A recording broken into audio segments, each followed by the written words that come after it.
So, hi, good morning. All good. All good. Question was to you. So, formally, we are going to start the class today. Last day was all about the story, and I think last day was about the newspaper. Is it done? So, chalo, so formally, we'll start the class today. We'll start with the topic Advent of Europeans, but before there were some discussions which were left. Then, so let's devote a little bit of time to those discussions which are important before embarking on this journey. So basically, that the reference material thing, okay? That reference material thing, and all of you must be obviously that there was a question that what to read, what not to read. Apart from it, what is the depth which is required in this particular section? So understand that as far as the entire history portion is concerned, what comes under the history syllabus from prelims to mains exam, ancient, medieval, art and culture, and so as modern Indian history, uske alawa world history, and there is a one part which is not as such history but everything which happened after the 1947 post-independence developments. Then, so these are the parts.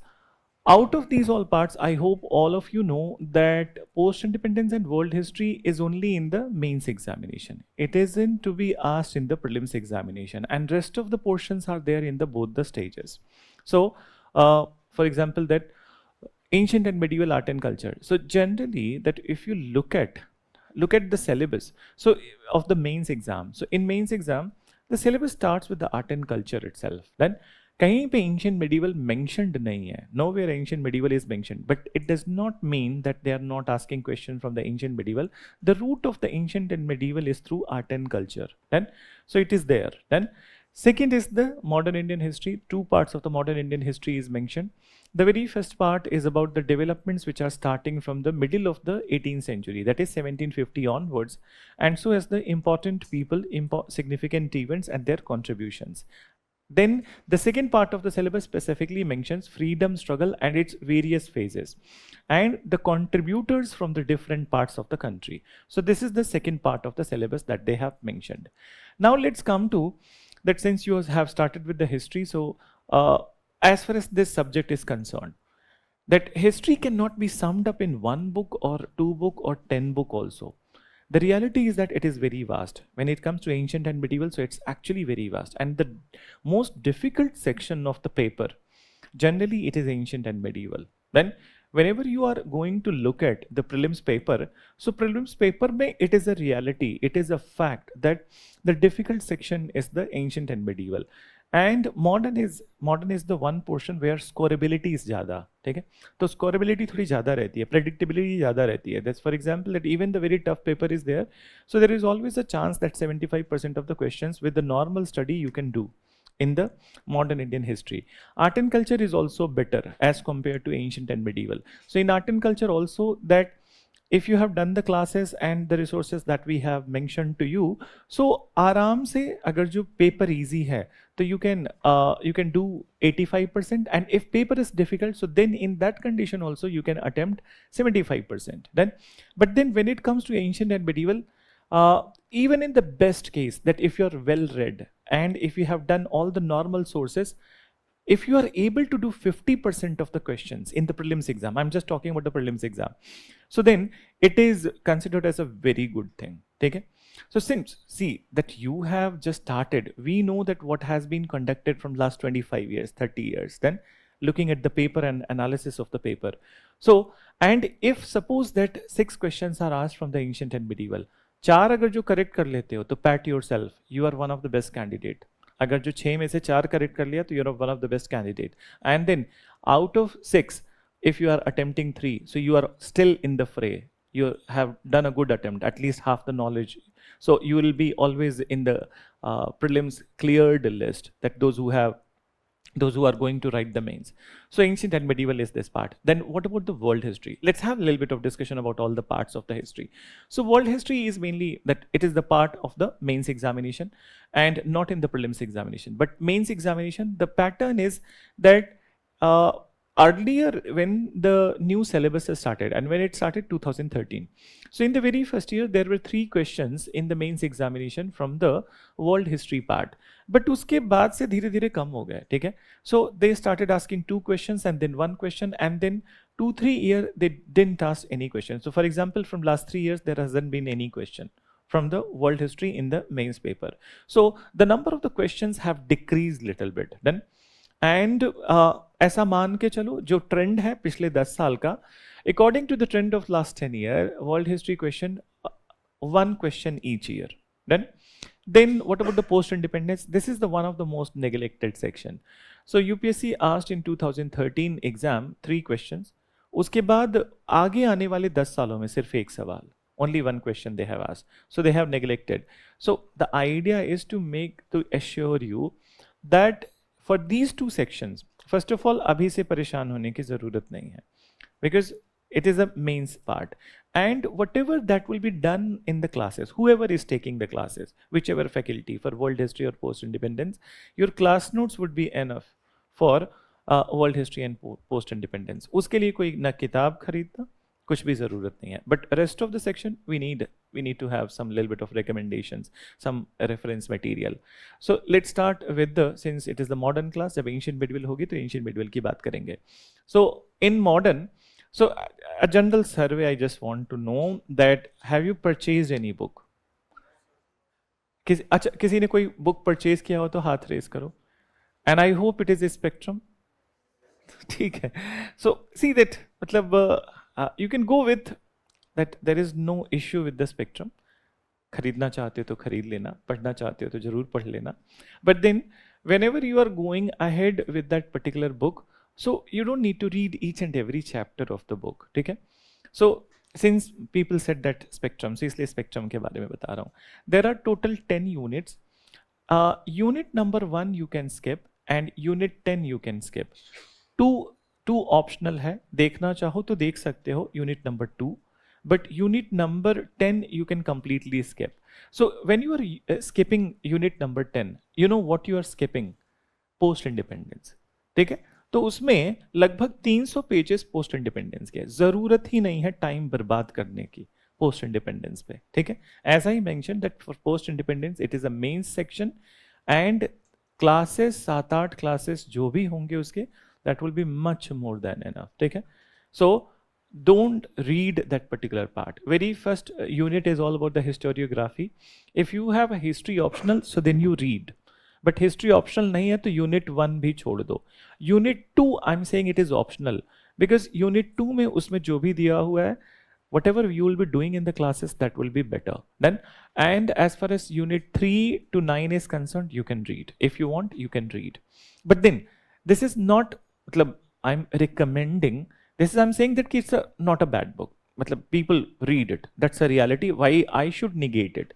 So it's a good book, you can refer, but then referring this book will take little bit of time. पहले यहाँ understanding develop करो, और उसके बाद I will guide you that how you can read a book and then extract the information from that book. So 2-4-5 classes होने दो, and then accordingly I'll guide you. But I want you to start with the NCERT for modern. So 2 NCERT I'm recommending to you. ठीक है. These are, so इसके अलावा मैं कुछ नहीं recommend करूंगा, कोई और NCERT रिकमेंड नहीं करूंगा. If you want तो तुम उससे related question पूछ सकते हो मुझसे, that how is that. But then as far as the last 15-year paper is concerned, I found these 2 NCERTs to be more relatable, more productive, and then at the same point of time, maximum number of the questions have been asked from this particular NCERT only. So there is an NCERT of class 8th, but old NCERT. Class 8th, old NCERT, and in market you can get the Xerox. आजकल तो copies भी मिल जाते हैं, and the name of the NCERT writer is Arjun Dev. So you can start your preparation with the Arjun Dev. मतलब if you want to start from today, so start with the Arjun Dev. ठीक है.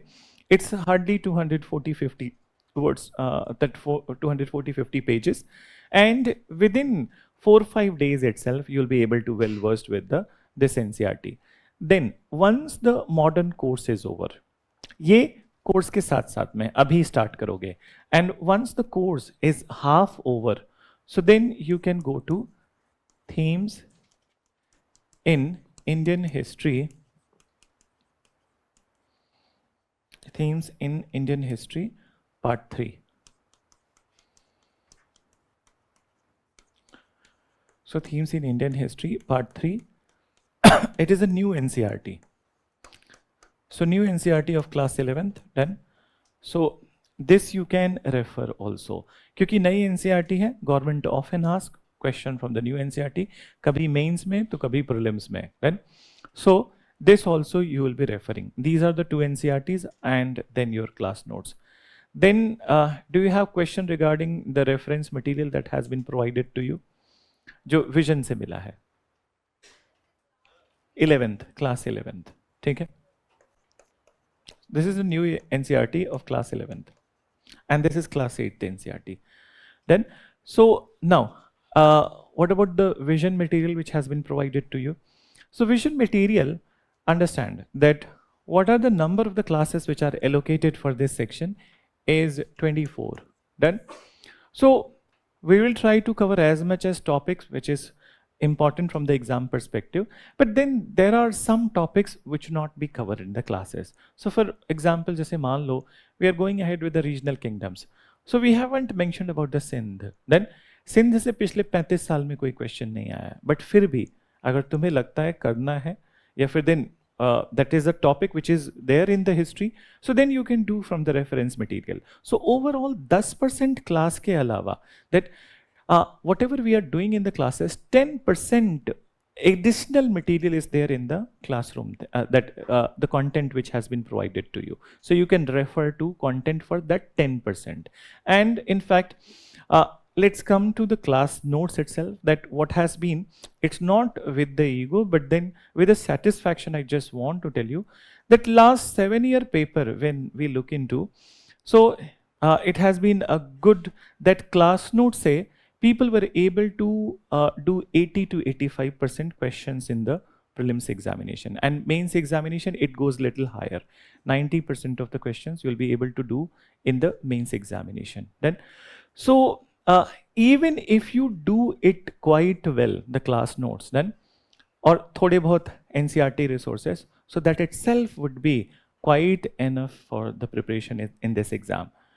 Moreover, mains exam, as you that you need to know that mains exam is not about what materials you have studied, but how you are going to write the answers, how you are presenting your answers. Even I have seen people writing less number of the fact in the answer, but then very better way of expression and justifying the arguments. They get more marks than the people who do the bombardment of the information. So this exam is also about the test of your personality. ठीक है कि जो knowledge है तुम्हारे साथ, how well you operate, how well you conduct yourself. So answers of the UPSC when you're writing, it's not just about that information. It is all about that your personality, that how well you are able to justify, portray the image. So for example, that if you are on, you must have seen that n number of the time that in UN, Indian foreign officials, they are giving the speeches. So these speeches, when Pakistan side, there is some sort of accusation, and then when they reply, so how beautifully they reply, and then how beautifully they say that it is the Pakistan which is the helm of the terrorism, then, and which promotes the terrorism. I'm just giving you one example, not to pinpoint Pakistan, but then, so your expression must be strong, and that expression must lead to the people believing that what he's saying, there is a truth in it. Then, so that conviction must be there in the answer. So उसके लिए सिर्फ पढ़ना जरूरी नहीं है, उसके लिए लिखना भी बहुत जरूरी है. Expression is very much important, and that will not happen overnight. It will take little bit of time, and it needs efforts from your side, and so as the perseverance. I hope you know that this exam is not about that intelligence, very high intelligence. Very high intelligence is all in the IITs and these exams. This exam is all about your smart work, hard work, your perseverance and continuous work. And moreover, there are n number of discussions that we'll be having in the due course of time. जैसे कि कितने पढ़ने चाहिए, घंटे पढ़ने चाहिए, घंटे का कोई हिसाब किताब नहीं होता है, but then we'll have a discussion later on. Now let's come to the reality of the exam, trend analysis. So what is trend analysis? That average number of the questions which has been asked in the previous 10 year. So when it comes to last 10 year prelims paper, so last 10 year prelims paper, the average number of the question from the entire history, which includes ancient and medieval, then art and culture, and so as MIH. What is MIH? Modern Indian History. So from these all sections, 17 is the average number of the question. 17 questions. Then and last 4 year का अगर जो देखें तो last 4 year में थोड़े कम रहे हैं question. जैसे last year 2023 13 questions were there, ये 23 में. 2022 14 questions were there, but then 2021 19 questions were there, and 2020 18 questions were there. So it is up to UPSC that it will decrease or increase the number of the question, but this has been the lowest number of the question ever asked by UPSC in prelims exam from the history section, जो कि इस year का paper था 2023 का. And the highest number of the questions from this section has been 22. So lowest is the 13, which was last year, and highest was 22. So you can that we can say that near about 17 to 18% of the paper is your history. Or how many sections are there in the prelims examination? There is a current affair, there is environment, ecology, science and technology, polity, economy, geography, ठीक है. So there are these 6 main sections. So 6 में से लगभग सब में यही बराबर का हिसाब किताब आता है. Polity में generally they ask 13 to 16 questions. Economy also 13 to 16 question, and geography they ask 7 to 8 questions, because the part of the geography also goes into the environment and ecology. So environment ecology they asked 9 to 11 questions, and similarly what about the science and tech? So 7 to 8 questions are also there from the science and tech, and rest of the questions can go into the current affair material, okay, or current affair thing. So that can be related to any such subject or any development, sports ho gaya, any news of international importance. Then so that is how the pattern of the exam is. Now let's come to the cutoff part. So I'll tell you the cutoff right from the beginning. You have any idea that when the CSAT pattern started in exam? 2011, ठीक है. 2011 के पहले जो exam होता था, in that exam basically there was an optional paper in the prelims. एक optional का paper था and 1 GS paper was there. Optional paper was 350 marks and GS paper was 150 marks. So weightage was more there with the optional. Generally people were preparing for the optional only earlier in the prelims exam. 350 में आराम से score करते थे. सो basically they were preparing for the optionals, and GS was not given that much weightage in the beginning. But 2011 exam, the new pattern, everything changed. So 100 questions of GS, and so as the 80 questions of the CSAT. So that was the first year. Till from 2011 to 2014, the cutoff was decided in 400 marks. And from 2015 onwards, the CSAT paper was made qualifying, because there was a Protestant movement at that time that CSAT is favoring the people of the science background, particularly mathematics background, and those who have done the kind of that graduation or post graduation in these all subjects. So humanities के लोगों को नुकसान हो रहा था. That was the idea, and that's how it was made qualifying. So the cutoff in these years, 2011 cutoff was 198 out of 200.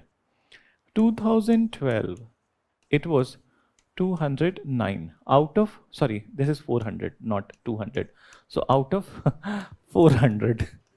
यहाँ तो clear ही नहीं होगा किसी का, hardly the paper setter only he will clear.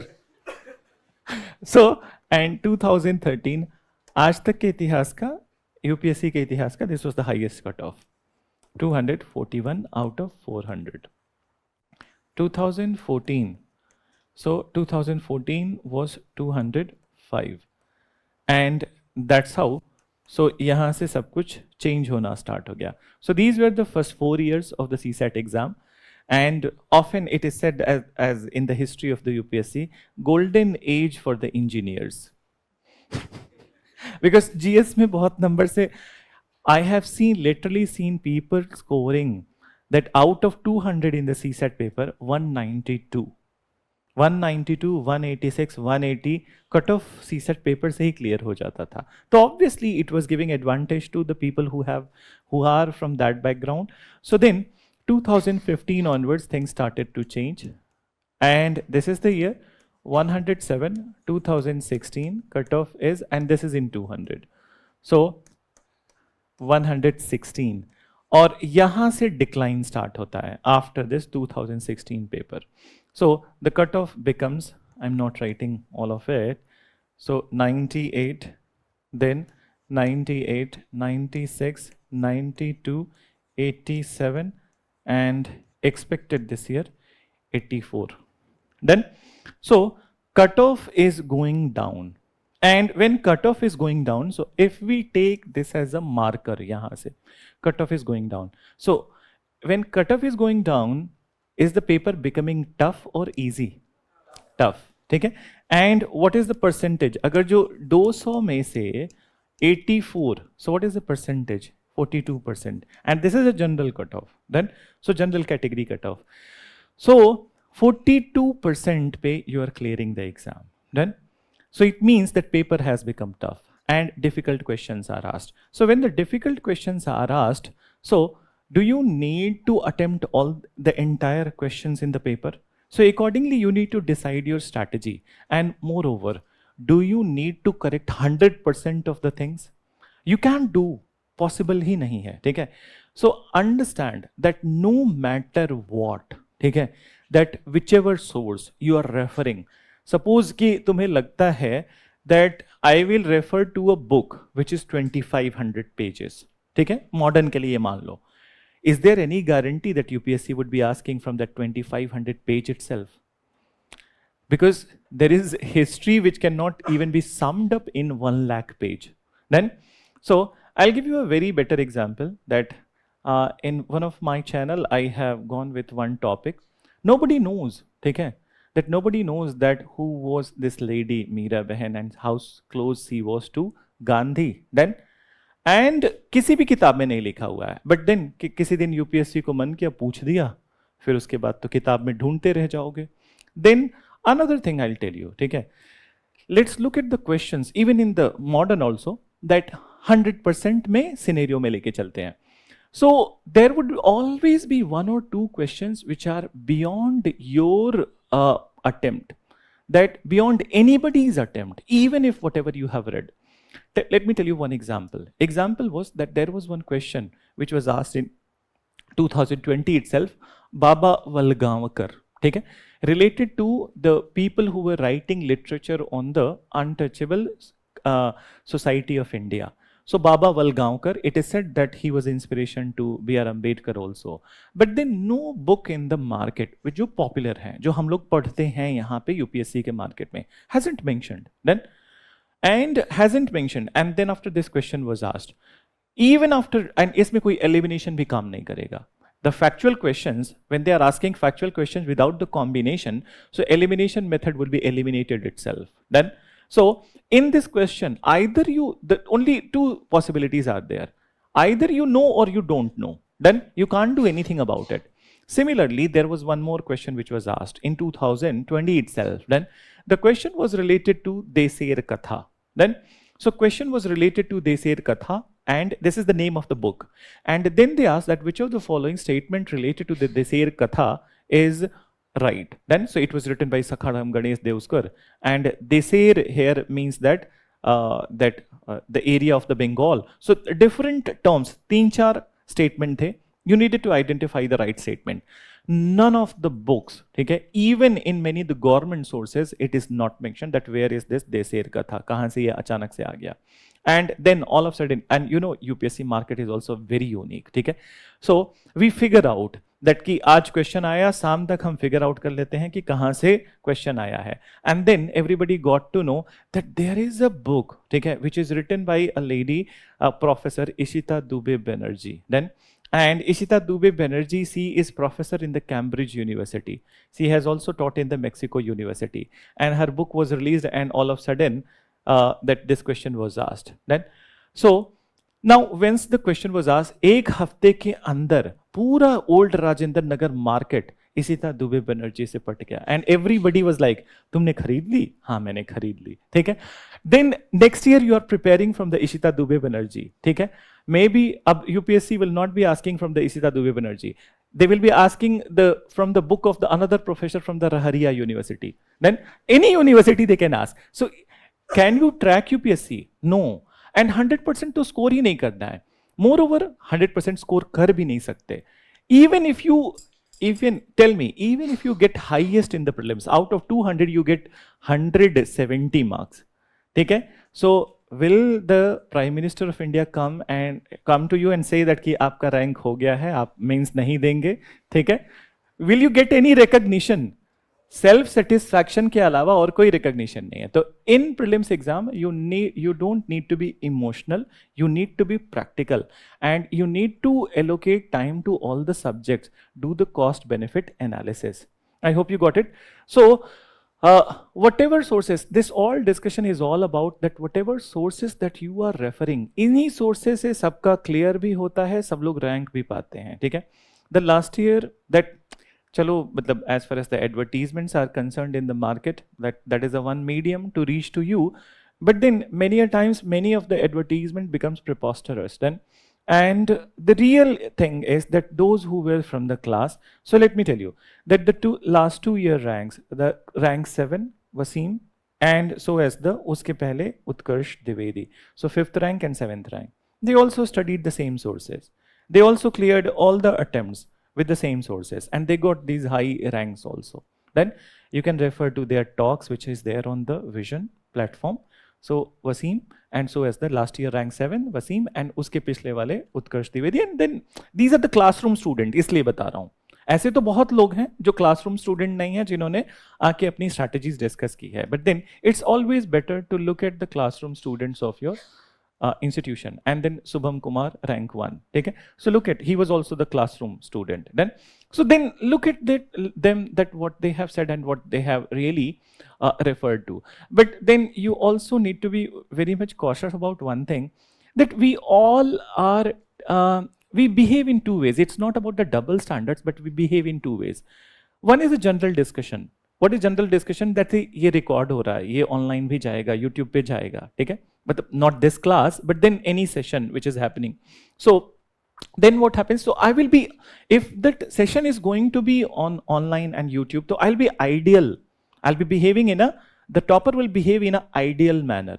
Then, and he will try to give the ideal questions, ideal answers. But then when you meet the topper in personal, so then they will tell you, maybe camera पे वो बोलेंगे कि 15 घंटे पढ़ते थे, but reality तो यही है कि 6 घंटे से 7 घंटे पढ़ते थे.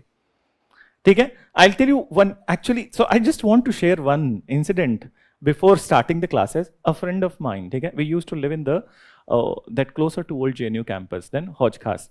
And the results came and he got a very good rank. Rank was 9th, then English literature. And obviously rank 9 is too good. And then so everybody was excited. He was also excited. So it was all like that. We were planning that where we will have the party. Okay? That no lesser than any 5-star property. So we were planning this कि party कहाँ होनी है. And then he was like कि चलो यार UPSC चलते हैं. So we were like कि UPSC क्यों जाना है? Result तो already declare हो गया. तो no, I want to see my result at UPSC. So then outside the wall, ठीक है, that those were the time, and अभी भी जब result आता है तो that result is pasted on the front wall of the UPSC, ठीक है, printed में, and people go and check, and those were the time that people were generally, that UPSC पे बहुत भीड़ होती थी. So now we went over there since he was insisting, and then after he went to the wall and then he started checking his roll number and everything, and then he figured out that he is at the 9th position, and then after he exclaimed like that for the first time he's seeing his result. And he started crying and shouting and everything. We would like high melodrama at this time. And then after some news walas, they are already there. They came and they started interviewing. They got to know कि some high rank student is there. And then after they came and they started interviewing, asking the questions. And then one journalist asked that कि sir आप कितने घंटे पढ़ते थे? तो he said 15 hours. ठीक है? And we were like that word beep कर देना कमीना 4 घंटे से ज़्यादा तो पढ़ता नहीं था. So this is the word we all said, and the reality was that he was actually studying 4 to 5 hours. 4 to 6 hours will be the duration. But then what was good thing about him, that he was continuous in this effort. There would not be a single day when he has not dedicated this much time to the study. So his perseverance produced the result. Okay? But then his answer was very ideal. Okay? Not so practical. So this is what happens, that when you meet in person, you know.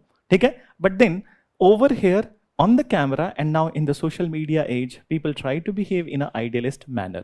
So perseverance is required. I hope you got it. So now with these all, I would just request to you कि minimize your sources. Minimize your sources. It is important to read one book 10 times than 10 book one time. जितना ज़्यादा कोशिश करोगे हो सकता है researcher बन जाओगे, जितना ज़्यादा किताब पढ़ोगे. बट यूपीएससी उस पर नहीं क्लियर होगा. यूपीएससी क्लियर होगा only on this part, that one book if you have read 10 times. So once again I would say this thing, that you are here to become district collector, not book collector. ठीक है? So हर subject में यही करना, that just fix your resources and your faculties would be helping you, that क्या होना चाहिए, even your mentors will be helping you, class coordination team will be helping you, कि कितने क्या बुक्स पढ़ने चाहिए. बहुत ज़्यादा मत करना. Just fix 1 or 2 books and then read time and again, and that will give you the result. So even in mains examination, just last thing, do you know that what is the average marks of the first 5 toppers in GS paper out of 1000? Average is 450. Average is 450 and highest kabhi 461 to kabhi 453. This is the highest. Nobody crosses 500 in the GS. Okay? So how much percentage is it?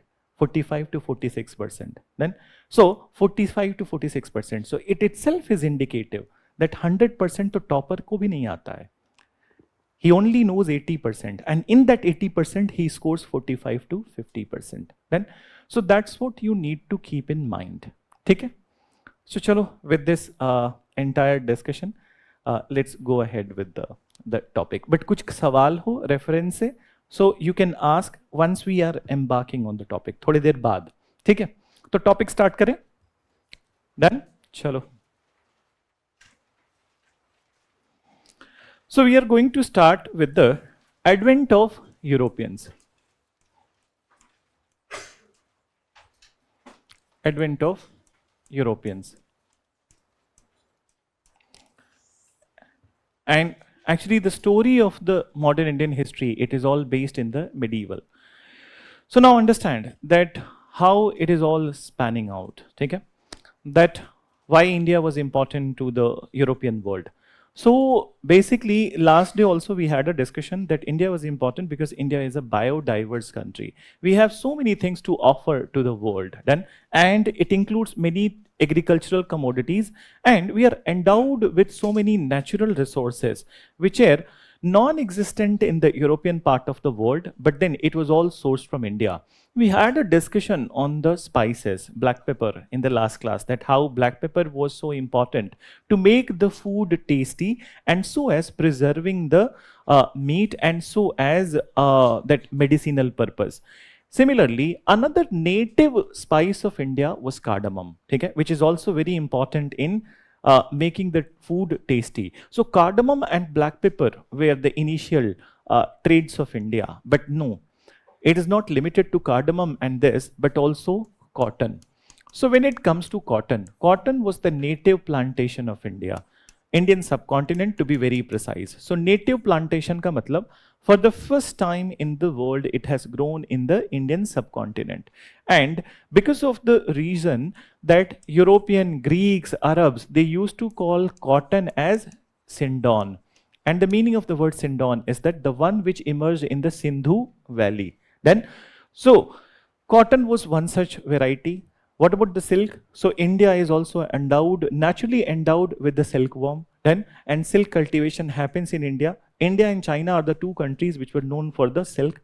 So they are running for the silk also. Then apart from it, India is also the land of the elephants. Now, why we are referring elephants? Because the ivory, elephant tusker, then, so the ivory was a very precious thing which was in high demand in the world scenario. Then, so there were n number of the items. Iske alawa bhi there are n number of the agricultural produce which were in demand in the western part of the world. So moreover, when we talk about the wealth of the India, so India had immense wealth right from the beginning. Then, so right from the beginning, and there was a popularity of the India's wealth also. So as far as the trade contact is concerned, India had contact with the trade contact with the European part of the world from time immemorial. Then, so time immemorial. In fact, there was a trade contact at the time of the Mauryas. So as the Guptas, in fact, at the Gupta's time, it was intense trade was there with the European world. And then it is said that many of the writers or travelers who have come from that part of the world, Italy, so they have said that half of the gold has been stashed away from Italy to India by the Guptas in trade. Then, so such is the volume of the trade. Then, what about this medieval ages? So trade was happening in an indirect fashion. And indirect fashion, so let me create one map of Africa, and so that we can further understand that what all developments. So India. So now, and where is Portugal? So Portugal is this country, and this is Spain. Thoda upar bana diya, Strait of Gibraltar. So now understand that when it comes to this trade with India, so it was partial land and partial sea. So partial land and partial sea, that from India, the trade is starting, going to the Arab world, that from Arab world to a city called Constantinople. Constantinople, have you heard? Today's Istanbul is the Constantinople. It was a Christian city in the beginning, but then after the establishment of the Ottoman Turk Empire, it became an Islamic city. Okay? So Constantinople, and from Constantinople, it is going to Venice and Geneva. Okay? So Venice, closer to Italy, and Geneva, Switzerland. So from here, it is going to these two places, and then from this particular place, it is radiating to different parts of the Europe. So as you can see that one commodity is changing many hands. Then, and suppose if it is black pepper, so the price of the black pepper, if it is 1 rupees in India, then, and if it is landing in Europe, so this was the appreciation. 1 रुपए का सामान 100 रुपए का हो जाता था. Then, and the reason is that so many intermediaries are there. Arabs have purchased it in 1 rupee, they are selling it in 10 rupee, they are selling it in 40 rupee, and 40 are selling in 100 rupee. So this is how the commodity prices were going very high.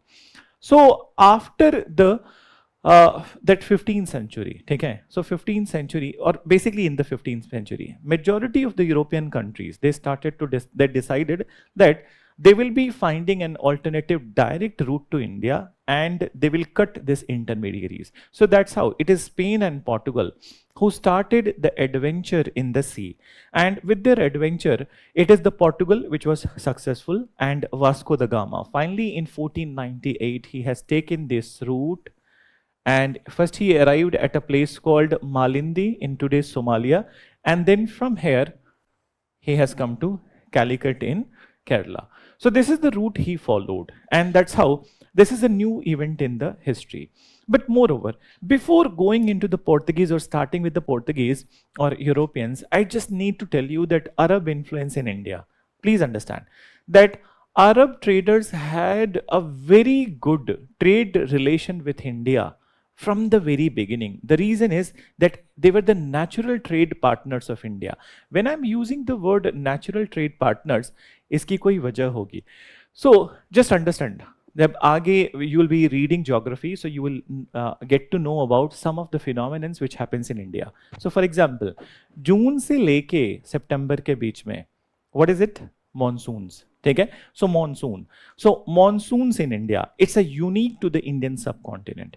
And monsoons, so the wind which causes the monsoon is called as trade wind. And understand, so there are 17 18 factors of the onset of the monsoon, but the most important is the trade wind. And there are two type of the monsoon. पहला जो जून में start होता है, that is called as advancing monsoon, and the one which starts in November, that is called as retreating monsoon. So let's look at it. Then what is this advancing and retreating monsoon? So understand that when it comes to advancing monsoon, so the wind direction is like this. Okay, so wind direction is like this. Then, so from everywhere, wind direction is approaching India. So now, wind direction in the advancing monsoon, particularly in June, so it was easier for the Arabian traders to put their boats in the water over here. Wind का direction इधर की तरफ है, automatically they are coming to the Indian coastal area. बहुत मेहनत नहीं करनी होती थी, ठीक है. So that is the one such thing. And then comes the retreating monsoon. So retreating monsoon, so in November what happens, that the wind reverses and the wind direction, it goes like this, okay, it goes like this. So wind direction, it is going like this. So now by the time of the November, they are coming in the June in India. November May, they are purchasing the commodities and they are going back to their own country. So it is actually the monsoon which facilitated the trade between India and the Arab world. So Arab people were the natural trade partners of India. And that's why the reason that just after the inception of Islam, beginning of the Islam, it came to India in 7th century AD itself. And then the mosque which was created in the Kerala, then it is one of the oldest mosque in the world, which was created in the 7th century AD itself. So soon after its emergence, Islam came to India. In fact, in the entire coastal belt of India, starting from Gujarat until Kerala, there was a very cordial relationship, because it is a, the trade relationships are always cordial.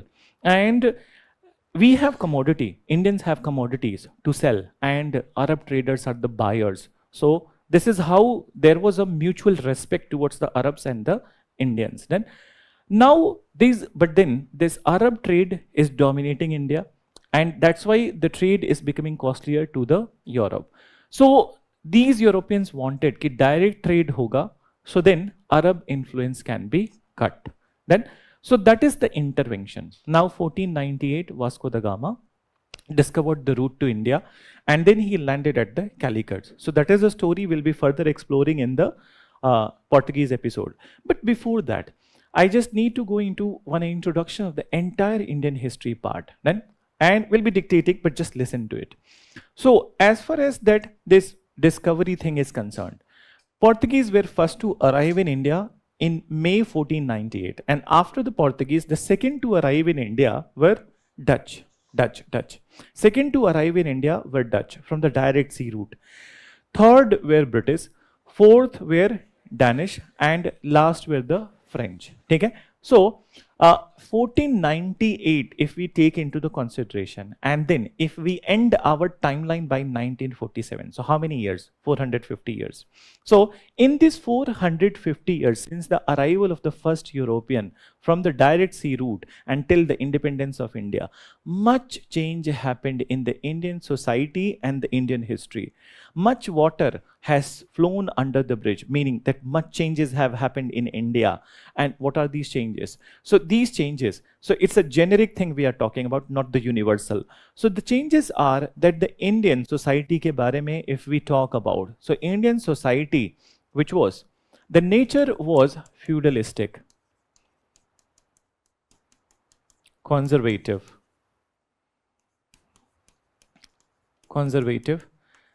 and exclusive social system. Social system.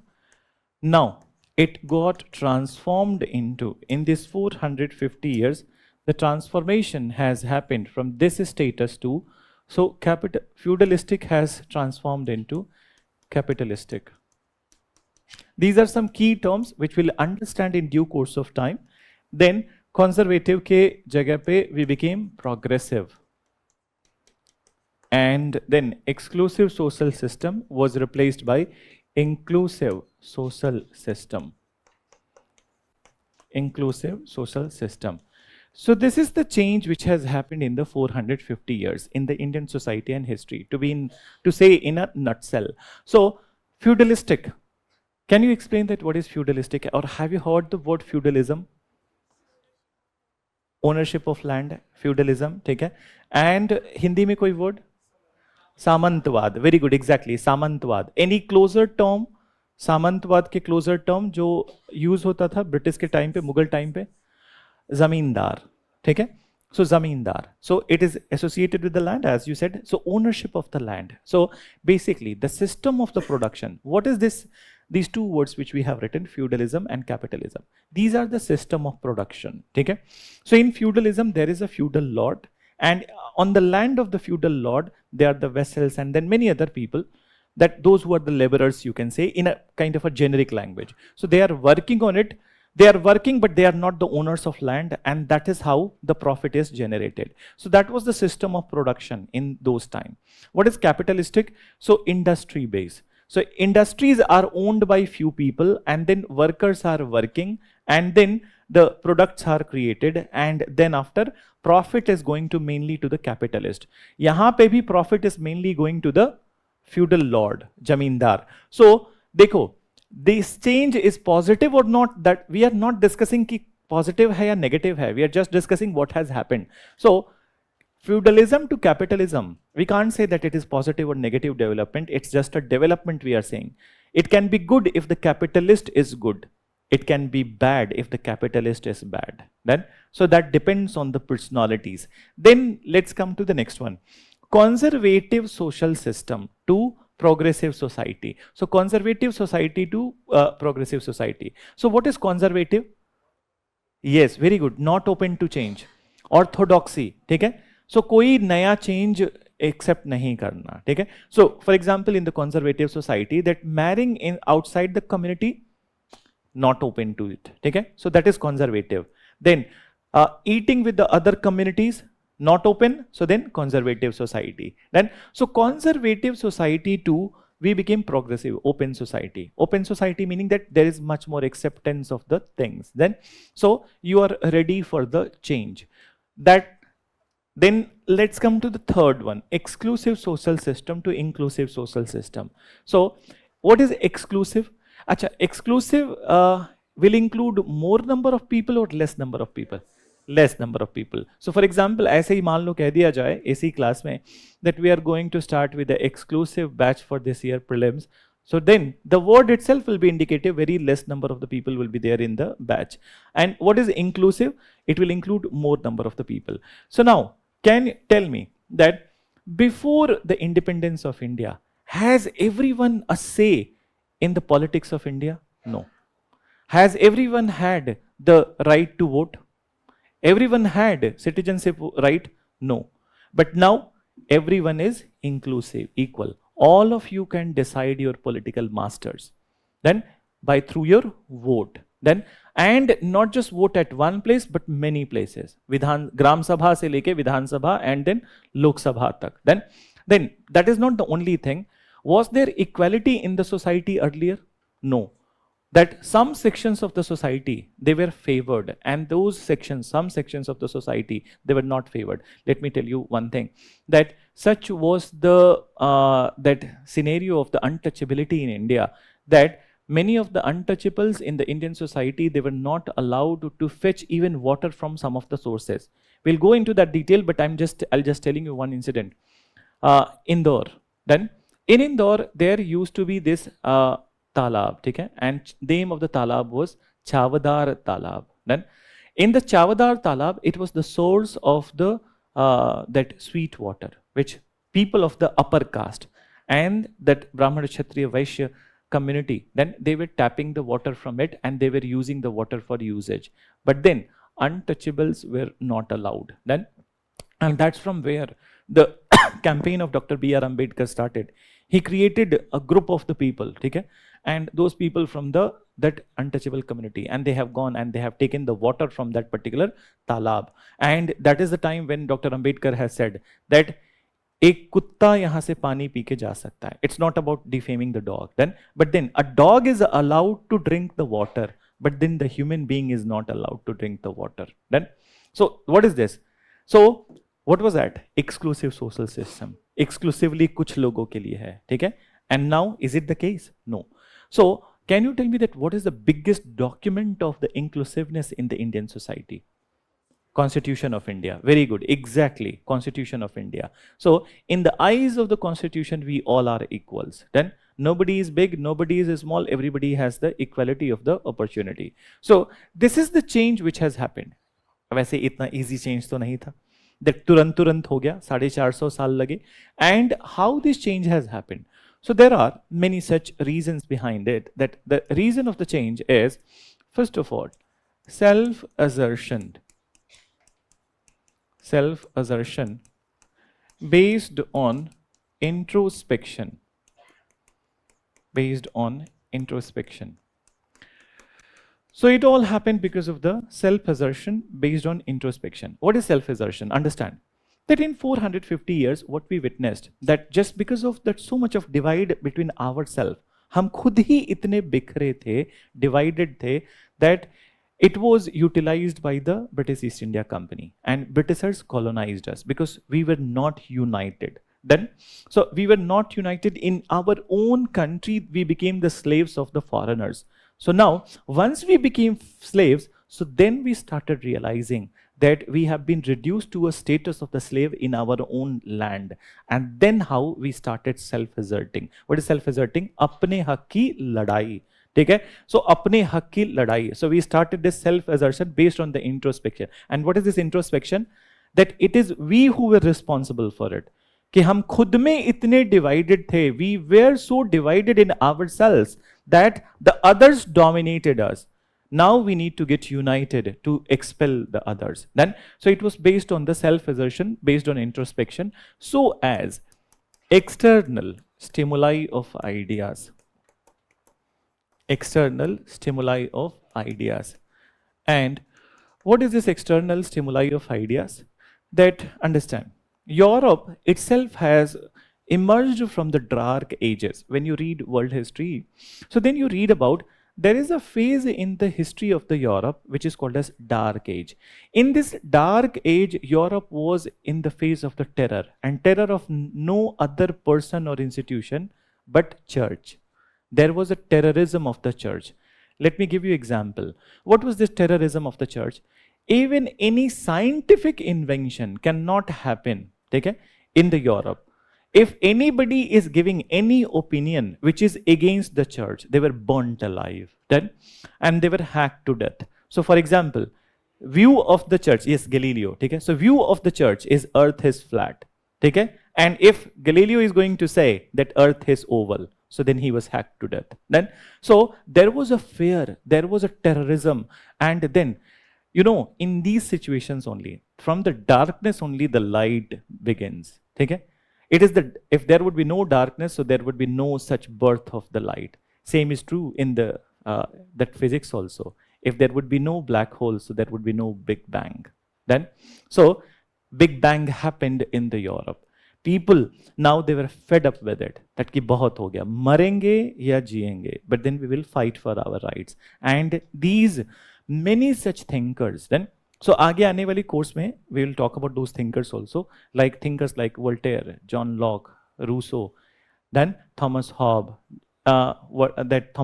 then J.S. Mill, so Plato, Socrates, n number of the people. So n number of the thinkers, they have given their ideas of equality, liberty, fraternity, freedom, and that's how Europe was inspired. And Europe moved out of the dark age to the enlightened age.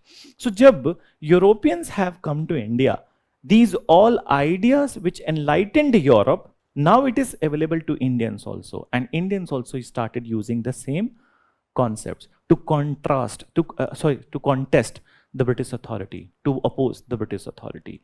And that's how the last development in the 1947, India transformed from monarchy to democracy. Okay? People's that one man rule to people's rule. So this is what is overall development which has happened in the 450 years. I hope you understood. So let's write a one paragraph with this introduction and then we'll go into the Portuguese. So start karo, mention that adventure in the sea led to the establishment of adventure in the sea led to the establishment of new global order. New global order. Done? New global order, full stop. Then mention. European countries, country नहीं लिखो, European kingdoms लिखना. European kingdoms started to promote seafaring activity. Started to promote seafaring activity for earning profit from trade. For earning profit from trade with the Eastern world. With the Eastern world. With the Eastern world. See, I'll be, जब भी ऐसे लगता है that the dictation, initially I'll keep it very slow so that you are able to write. But then तुम्हें अपने दिमाग में you will have to keep it in mind that you need to write little faster. ठीक है? And after a week or so, your writing speed will increase. But then I will keep it minimum so that you are able to write. ठीक है?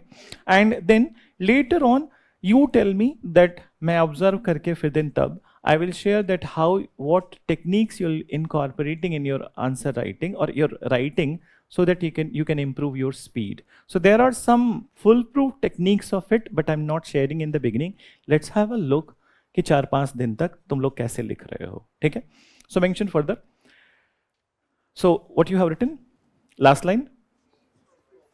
Profit from Eastern world. Then you write, in this endeavor, and if any spelling is not clear to you, before asking, look at the board. I might have written at the board. In this endeavor, Portuguese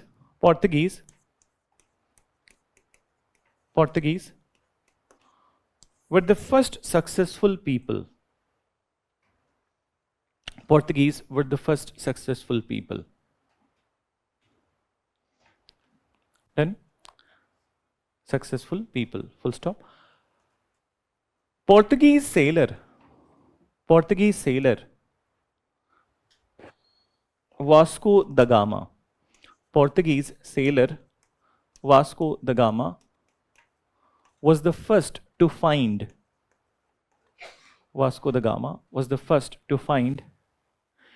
direct sea route to India.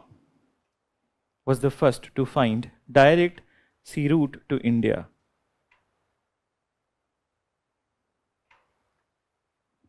Direct sea route to India.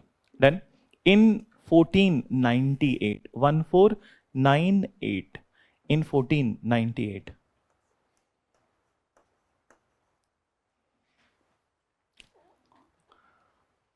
लिखो, for about a century, Portuguese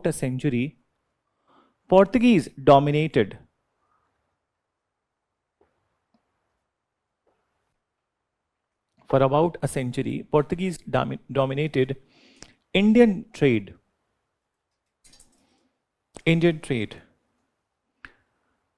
But in the beginning of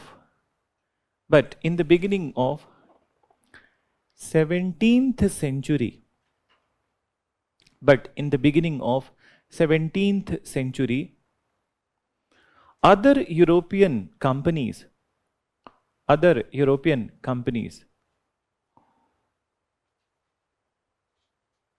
started to arrive in India.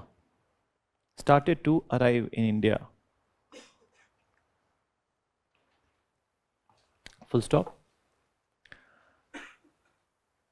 Portuguese were followed by Dutch, Portuguese were followed by Dutch, then English, Danes, and finally French. And finally French. It's written on board. Dutch were followed by Dutch, English, Danes, and finally French.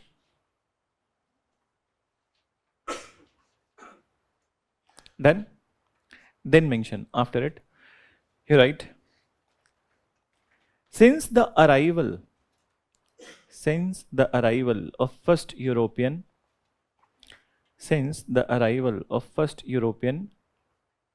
in 1498,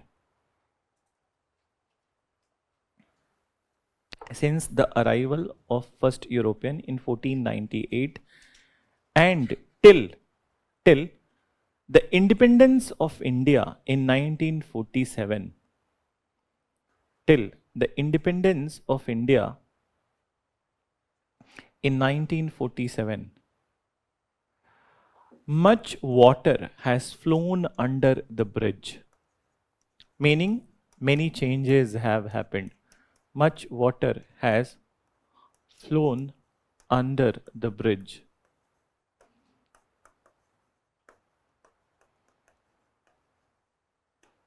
Under the bridge. Which changed the shape. Much water has flown under the bridge, comma, which changed the shape and discourse of Indian history and society. Shape and discourse of Indian history and society. Then mention. India got transformed from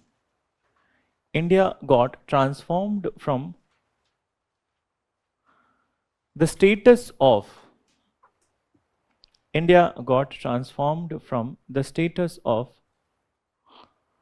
feudalistic, conservative, it's all written on board, you can see, feudalistic, conservative, and exclusive social system, to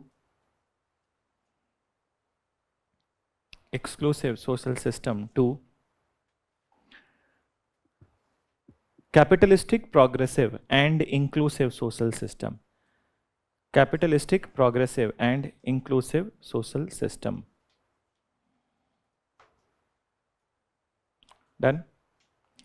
Then mention inclusive social system. Right? This change has happened due to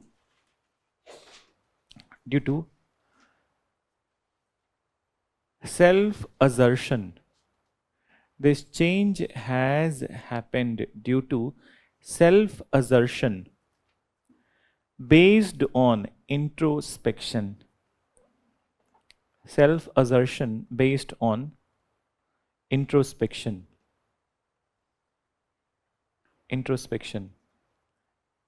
And external stimuli of ideas. And it's all written on board. External stimuli of ideas like freedom, liberty, equality, etc. External stimuli of ideas like freedom, liberty, equality, etc. Then mention last line. As such, India got transformed. As such, India got transformed from one man's rule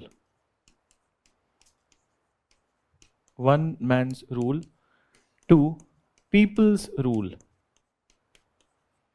One man's rule to people's rule. That is monarchy to democracy. Monarchy to democracy.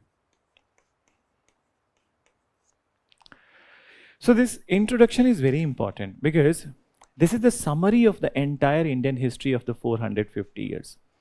That if we have to sum up कि 100 words में लिखना हो कि क्या developments थे, so this is what is the overall development, and now this is what is going to be elaborated. So very first European, as we mentioned, were the Portuguese. Let's start with the Portuguese. So write a title Portuguese, and Portuguese may understand, we don't write company. We write in British में we write British East India Company, Dutch East India Company, French East India Company, Danish East India Company. But Portuguese is not written as a company. It was the official convoy of their government. Then, so mention Portuguese. So there are many stories related to it. And so first of all, that who was the Portuguese king who started promoting this seafaring activities? And the name of the king was the Prince Henry the Navigator. Then, and his timeline was from 1400. He was there till the 1460. So Prince Henry the Navigator took lead among the European nations and started to promote the seafaring activity.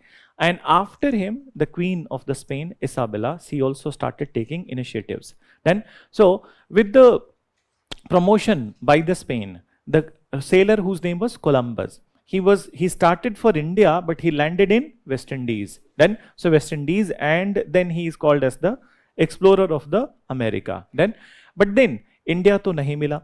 So during the tenure of the Prince Henry the Navigator, no much progress was done.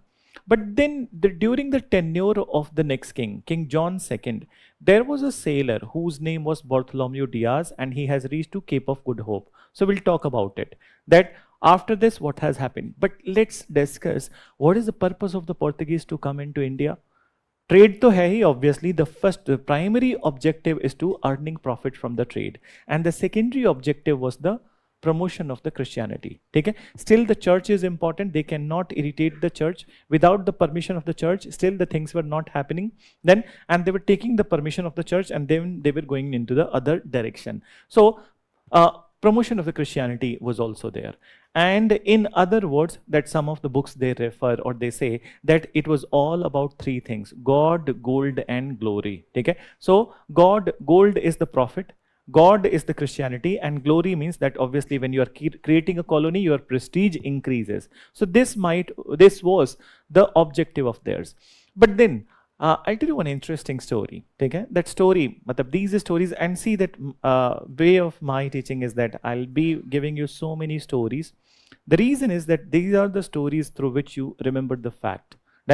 And then when you remember the story, so automatically your subconscious mind, it tells you in the exam कि यही option correct hai. Okay? So that helps you in retaining the information. And I believe and I know this thing that history is nothing without the stories. Then, so it's all about those stories. So understand, what is this story? The promotion of the Christianity. There was one grapevine which was very popular in the Europe. You understand what is grapevine? उड़ती हुई खबर. सुना है ना? Flying news बोल देते हैं चलो. So that there was this grapevine which was very popular in the Europe, and the grapevine was that there existed a Christian king in India. Okay? So there existed a Christian king in India, and that Christian king of India was highly rich. Okay? Highly rich, and he was highly influential. So this is the udti hui khabar in the Europe. So the endeavor of the Portuguese sailor was also that they must find the Christian king of India and kind of that build an alliance between the Christian world of the West to the Christian world of the East. So that was also the endeavor. Now when Bartholomew Diaz, 1488, then so he has reached to this place called Cape of Good Hope. So what is Cape of Good Hope? This South Africa mein, the town of the Cape Town. So this is Cape of Good Hope. So half the way has been discovered by him, but he could not move beyond this point. 1497, during the tenure of the King Emmanuel, Vasco da Gama started. Then, and he also came to the Cape of Good Hope. Okay? From the Cape of Good Hope, he has taken this coastal area and then he has reached to this place called Malindi. So Malindi is in today's Somalia. And from Malindi, he has taken help of a Gujarati pilot, Abdul Majid. I mentioned to you na, that Gujarati, that coastal area, say there was a good trade with this area, natural trade. So large number of the Indians are also there in the Arab part of the world. So he took the help of the Gujarati pilot Abdul Majid. And finally in 1498, he reached to the coast of Calicut. So Calicut by that point of time, it was ruled by the Zamorin. Okay? So Zamorin dynasty you can say. Okay? Zamorin dynasty ruler. And the name of the ruler was Samudri. Then, so now, Portuguese, when Vasco da Gama has reached, so he was asked to stay for some time in the coastal area, 2-3 days, till the time the king invites them.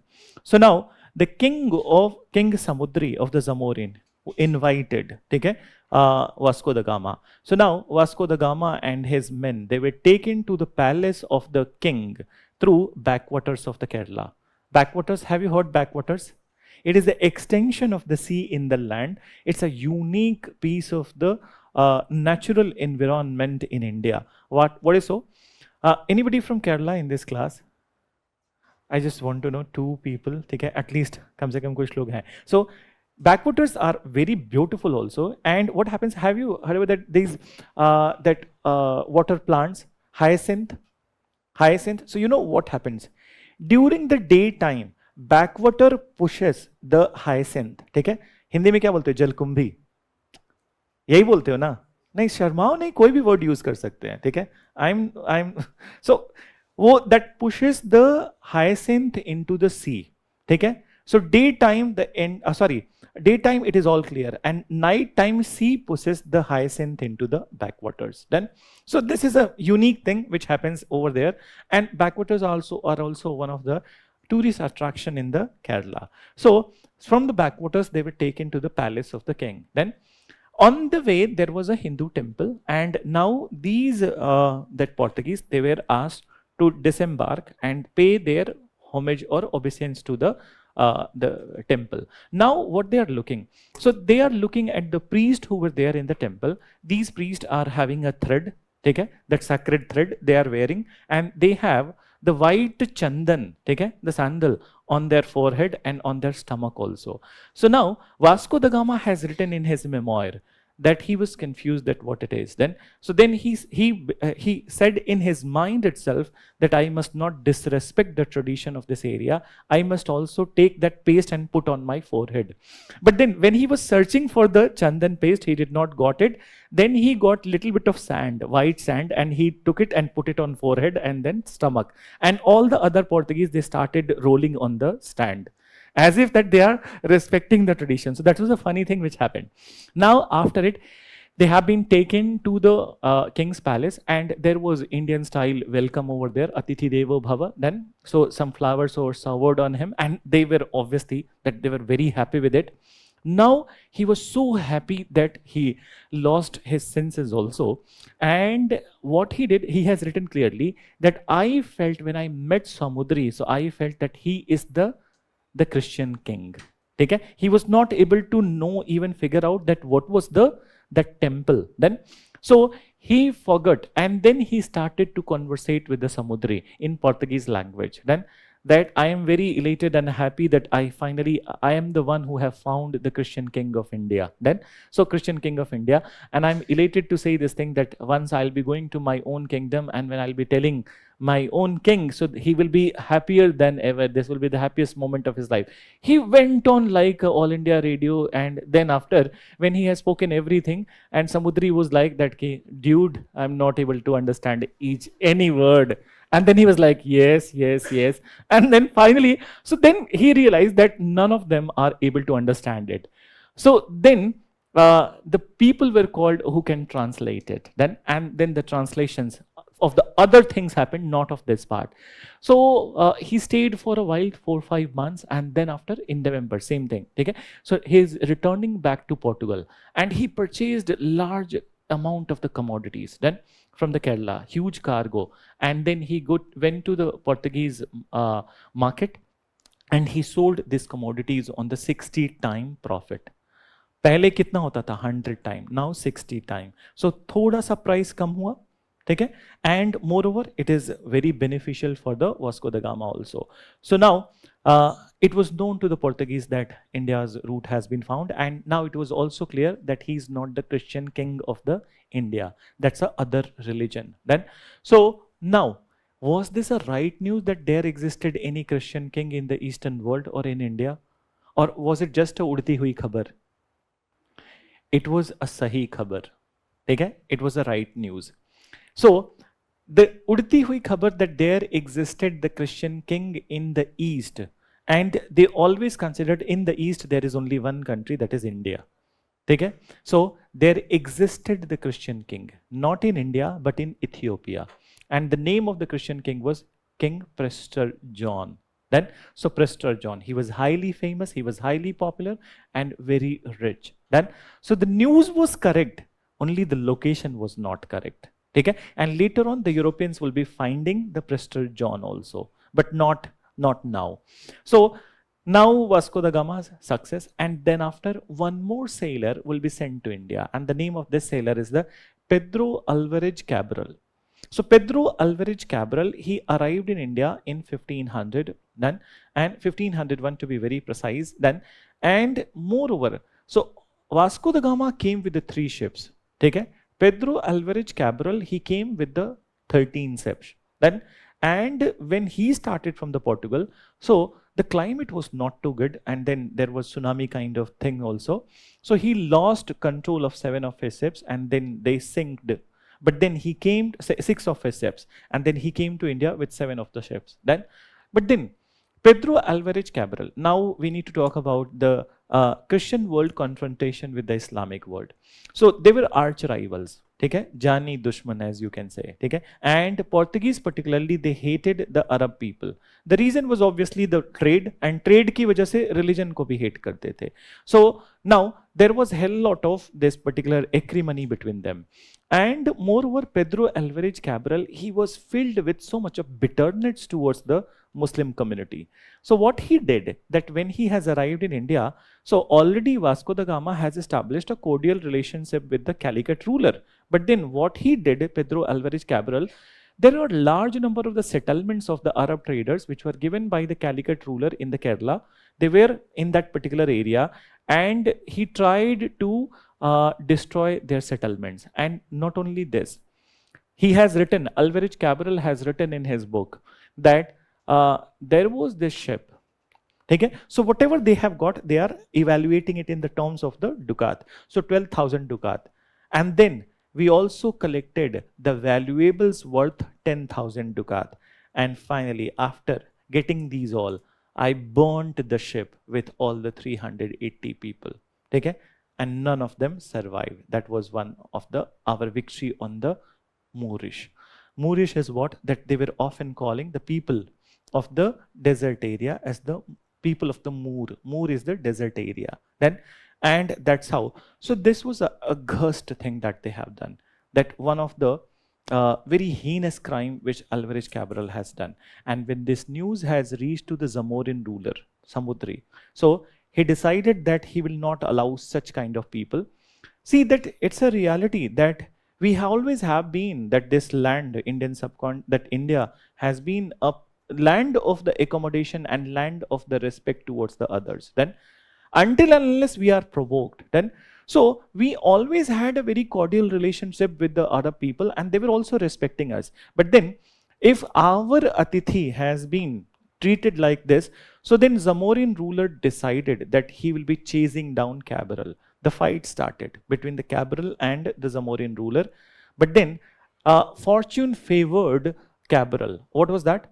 Usi time pe there was a tropical cyclone when the fight was happening, and then Cabral disappeared from the Calicut. Then, so he disappeared from the Calicut, and then he learned that the ruler of the Cochin and Kannanur, they are the adversaries of the Calicut. So he befriended ruler of the Calicut, Cochin and Kannanur. Then, so now he has established friendship with them, but he has ruined the Portuguese relationship with the Calicut. So he was called back, he has returned back. After it, 1503, so when he returned back, so once again Vasco da Gama was sent to India to correct the things between the Calicut and the Portuguese. So Vasco da Gama, though not completely successful, but then he laid the foundation of the first trading center or first warehouse, you can say, or factory of the Portuguese in Calicut in 1503. And then he will be staying for a while. When he will be returning back, so then the Portuguese government decided that we will not be sending the private sailors, we will be sending the official envoy. And who is official envoy? Portuguese viceroy. Okay? So the first Portuguese viceroy was sent to India in 1505, Francisco de Almeida. So we'll talk about him. Okay? Mention karo, Portuguese. So not, see that not story is never to be written, but story is to be told and retold in the classes so that you remember the facts. Then, so mention that Portuguese king, Prince Henry the Navigator,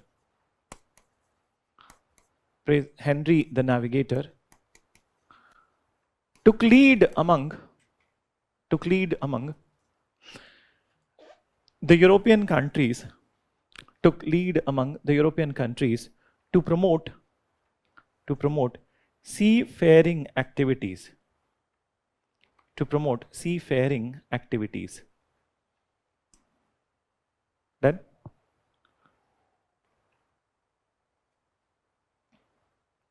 Then mention to promote seafaring activities. उसके बाद लिखो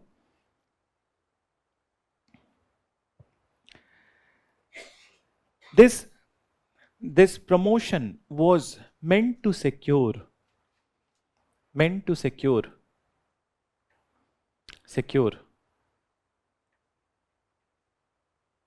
profit from trade, to secure profit from trade with the Eastern world. To secure profit from trade with the Eastern world. Full stop. And also to promote Christianity.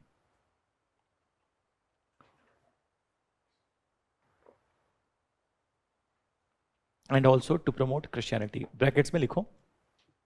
The purpose was God, gold and glory. The purpose was God, gold and glory. God, gold and glory. Full stop. Then, acha, one more thing, that in my classes, after the completion of a certain topic, around 1 घंटा 45 minute के बाद, I'll be giving you 15-minute break. Then, so meanwhile, many of you go and come, so better wait for it. So 15-minute break, and then after we'll resume the classes. But then see that it is my scheme of the classes. Others will be deciding, other faculties, according to their choice, they give the break. ठीक है? Break लोग देंगे तुम्हें 10 से 15 minute का break मिलेगा. ठीक है? So that you can, whatever way you want to use it. So wait for it. क्योंकि बार बार लोग आते जाते हैं तो फिर थोड़ा सा डिस्टर्बेंस होता है, कंसंट्रेशन लूज होता है. ठीक है? तो इसको थोड़ा ध्यान रखना. ठीक है? So now let's write next part. Mention. So what you have written, profit from trade, and in brackets God, gold and glory. Bracket closed, फिर उसके बाद लिखो. ठीक है? So mention, during the tenure of King John II,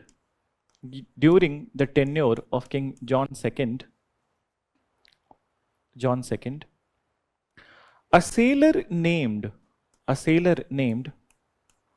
Bartholomew Diaz.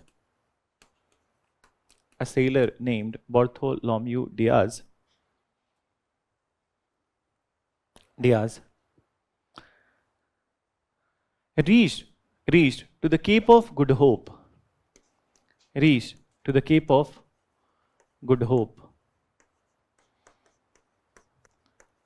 In 1488.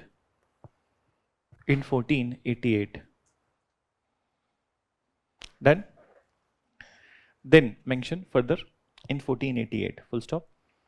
Later, during the tenure, after full stop, later, during the tenure of King Emmanuel.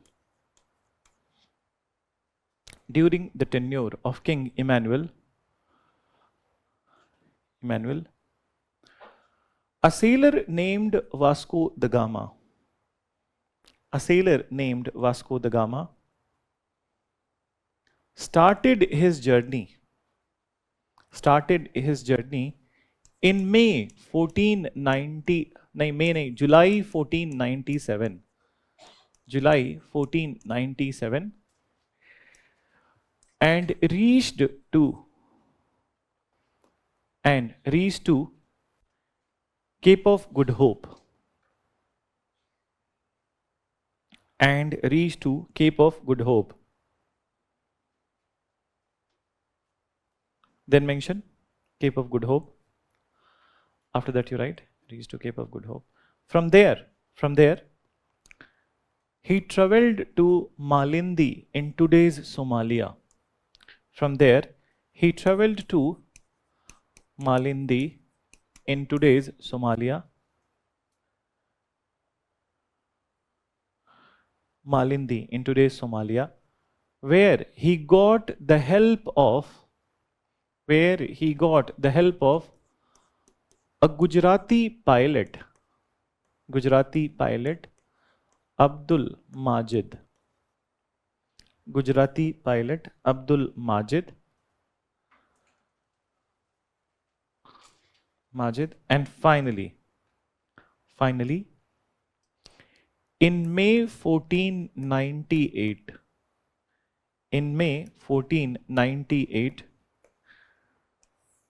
he landed at the coast of Calicut. In Kerala. He landed at the coast of Calicut in Kerala.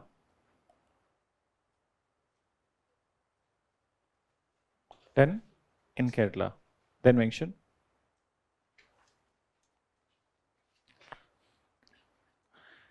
in Calicut he was welcomed by the local Zamorin ruler.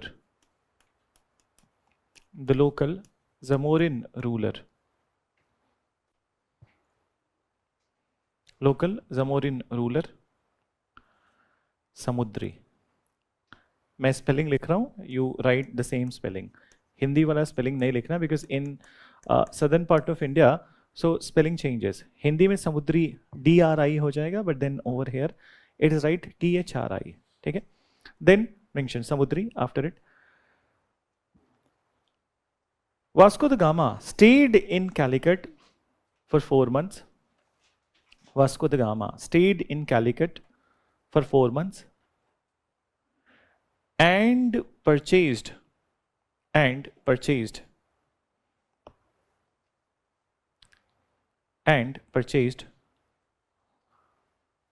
huge cargo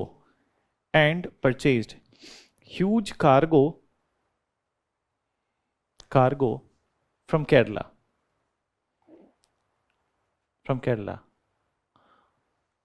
On his return to Portugal,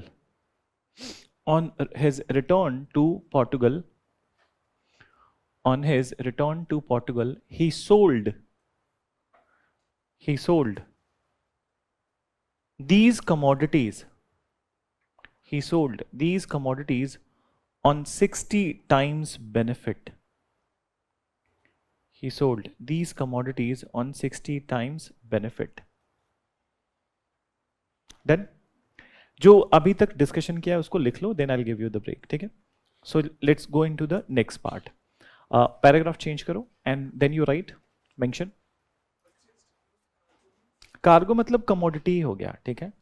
generally collection of the commodities we call it cargo. ठीक है. So लिखो आगे, mention करो. First you look at the spelling, then mention in 1501 another sailor named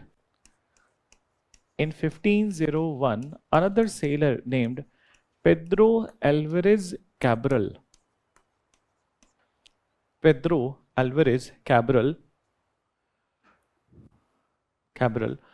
visited Calicut.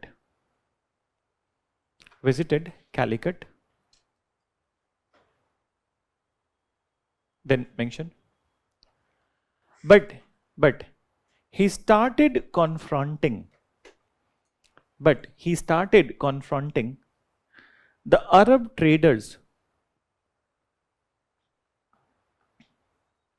He started confronting the Arab traders.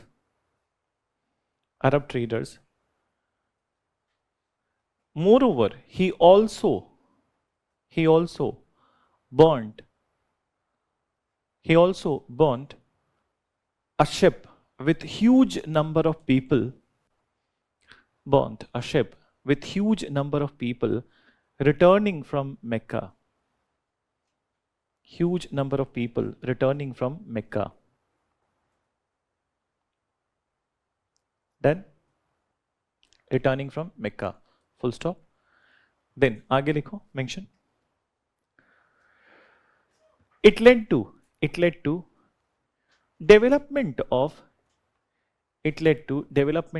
acrimony, मतलब bitter relation, acrimony with the Calicut ruler,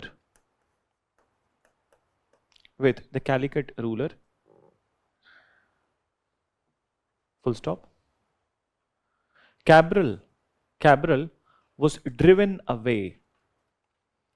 Cabral was driven away from Calicut. Driven away from Calicut.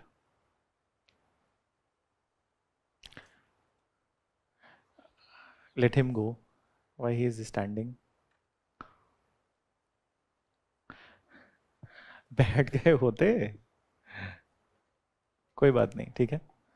So you can take this route also. पीछे के side से आके you can also go. ठीक है. Mention. So next you write next point. Pedro Alvarez Cabral. Cabral befriended. Befriended the adversary of the Calicut. That is ruler of Cochin. Adversary of the Calicut, that is ruler of the Cochin and Kannanur. Ruler of the Cochin and Kannanur. You can see spelling. Then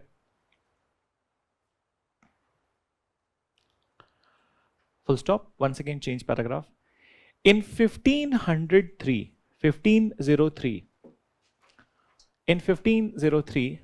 once again Vasco da Gama visited India. Once again Vasco da Gama visited India. Then mention Vasco da Gama visited India. He tried to restore peace with Calicut.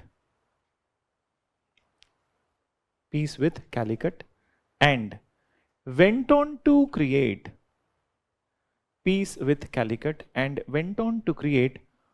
first Portuguese factory.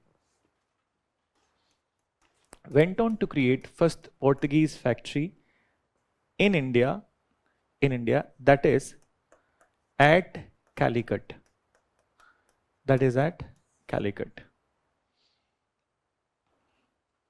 Then one last line you add. After the return of Vasco da Gama,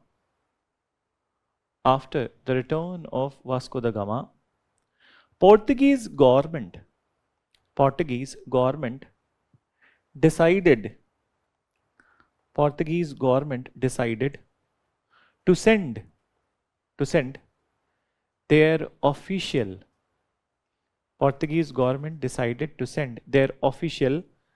envoy to India.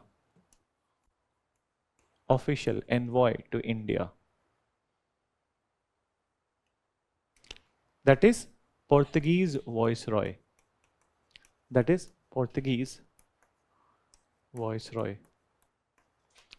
So that is Portuguese viceroy.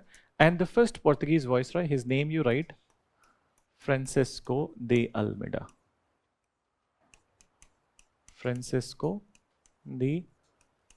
Almeida. Almeida, actually this is how it is written.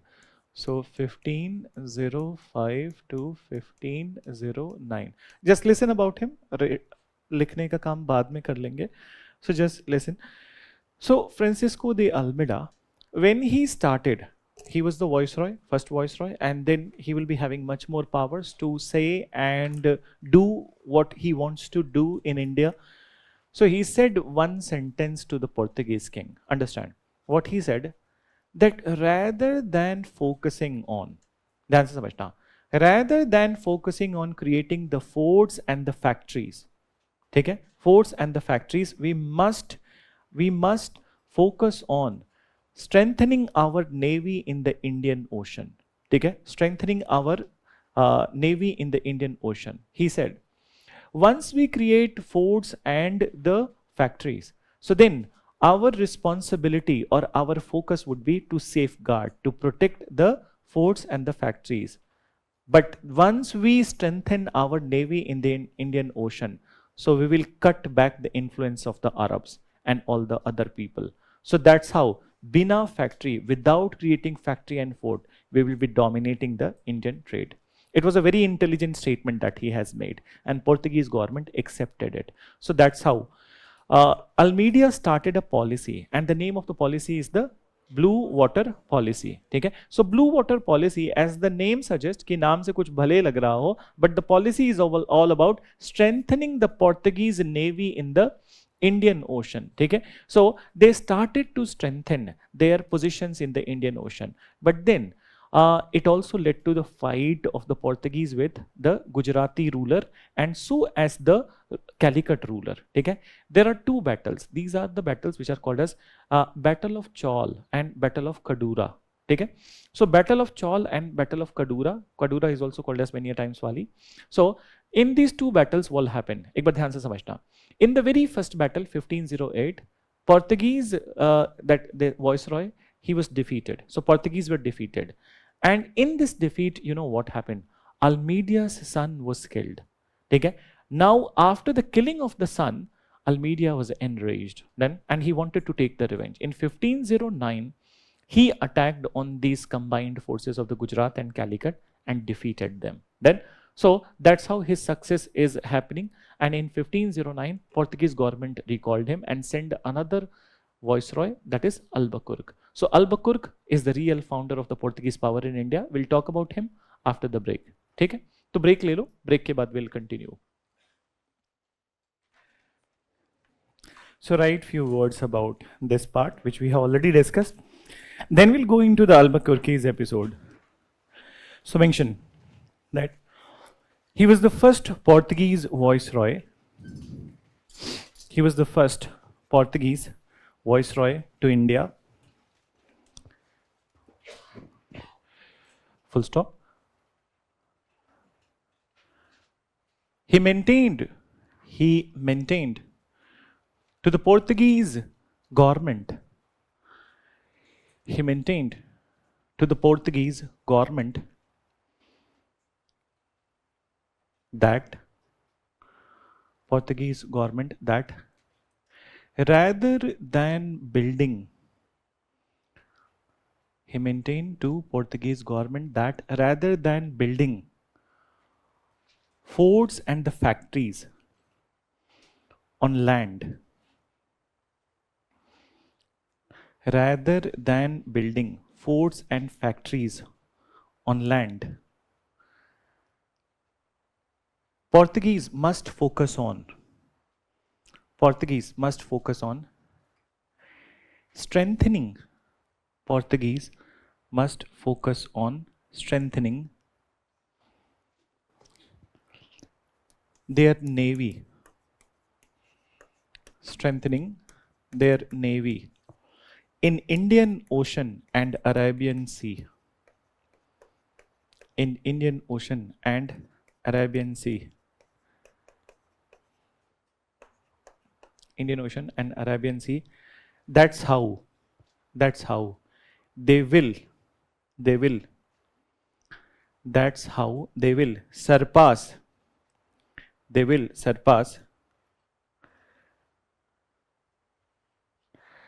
Arab traders' influence in India. They will surpass Arab traders' influence in India. Arab traders' influence in India. Then full stop के बाद change paragraph and then you write. In this regard, Almedia initiated. In this regard, Almedia initiated blue water policy. Blue water policy. Blue water policy to strengthen Portuguese navy. Blue water policy to strengthen Portuguese navy. Full stop. In 1508, he fought with the alliance of Gujarat Calicut ruler. He fought with alliance of Gujarat Calicut ruler in Battle of Chaul. In Battle of Chaul. Battle of Chaul, where he was defeated. Where he was defeated. But next year,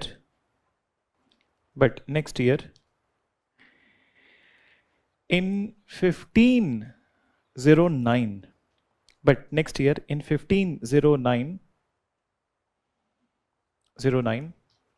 he defeated the alliance rulers. He defeated the alliance rulers. Alliance rulers. Done. So that's about this particular part. Then mention next title, Albuquerque. So this is how we write the name of the next viceroy, Albuquerque. So 1509 to 1510. So now listen about him. So Albuquerque is considered as the real founder of the Portuguese power in India. Then, and what are the reasons? So there are some systems that he is going to initiate. But एक बार फिर से I had the need of the map of this entire part. Just give me a little bit of time.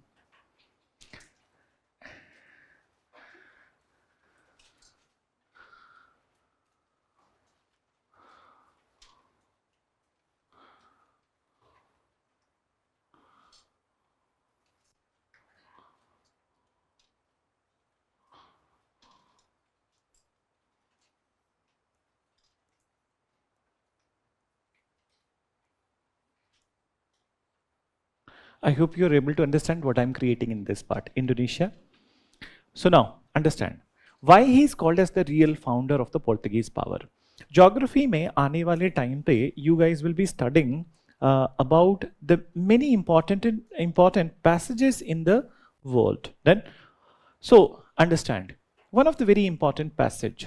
This particular point I am using different color. This is called as Strait of Hormuz. Strait of Hormuz. And then can you identify the country which I have created over here? This one. Any idea? Singapore. Malaysia ऊपर और नीचे Singapore. Now, Malaysia और Singapore के बीच में there is this strait and this is called as Strait of Malacca.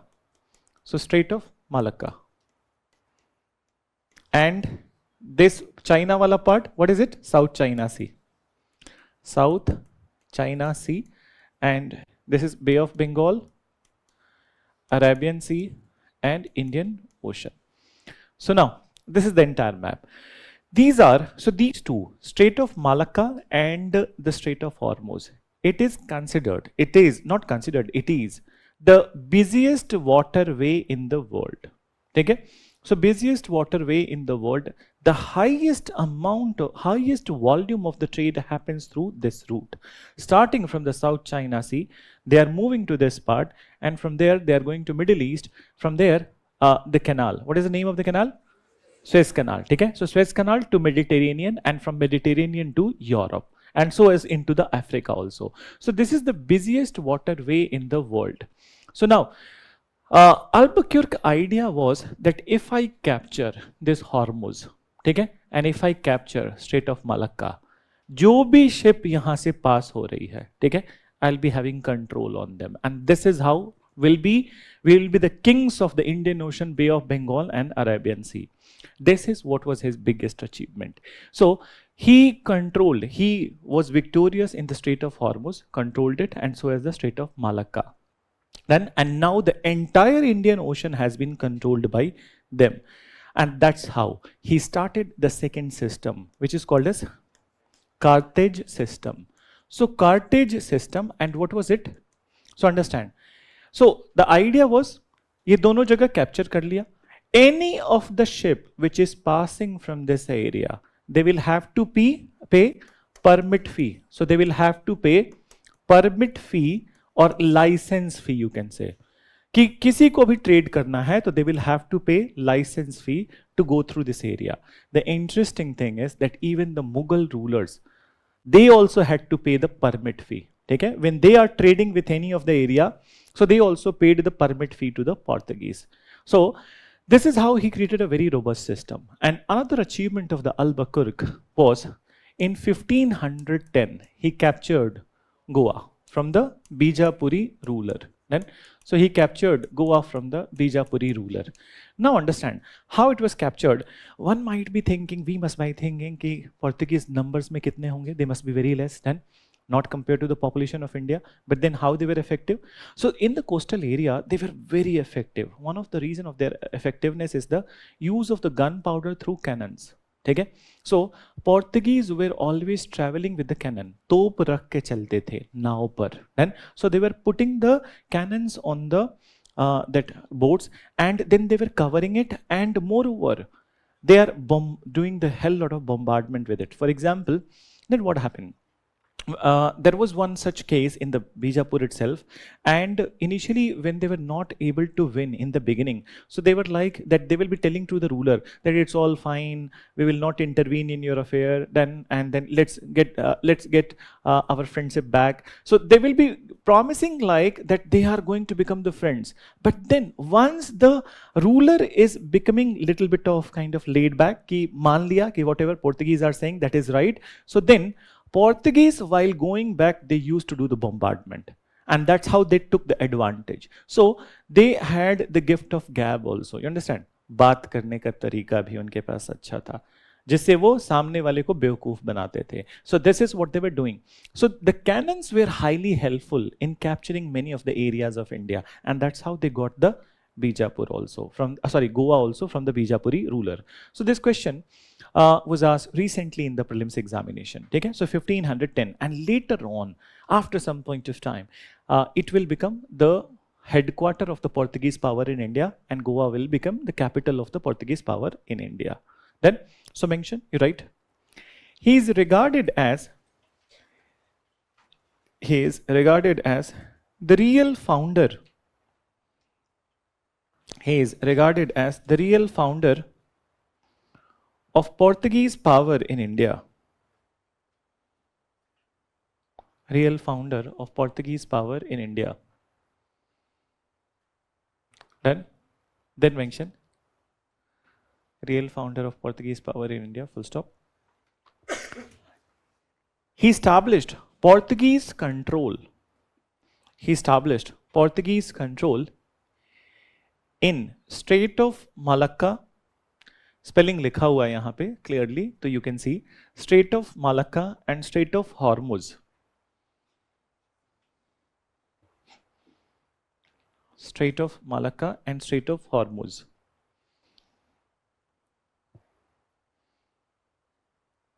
Then mention further Malacca and Hormuz. And as such, they started to control,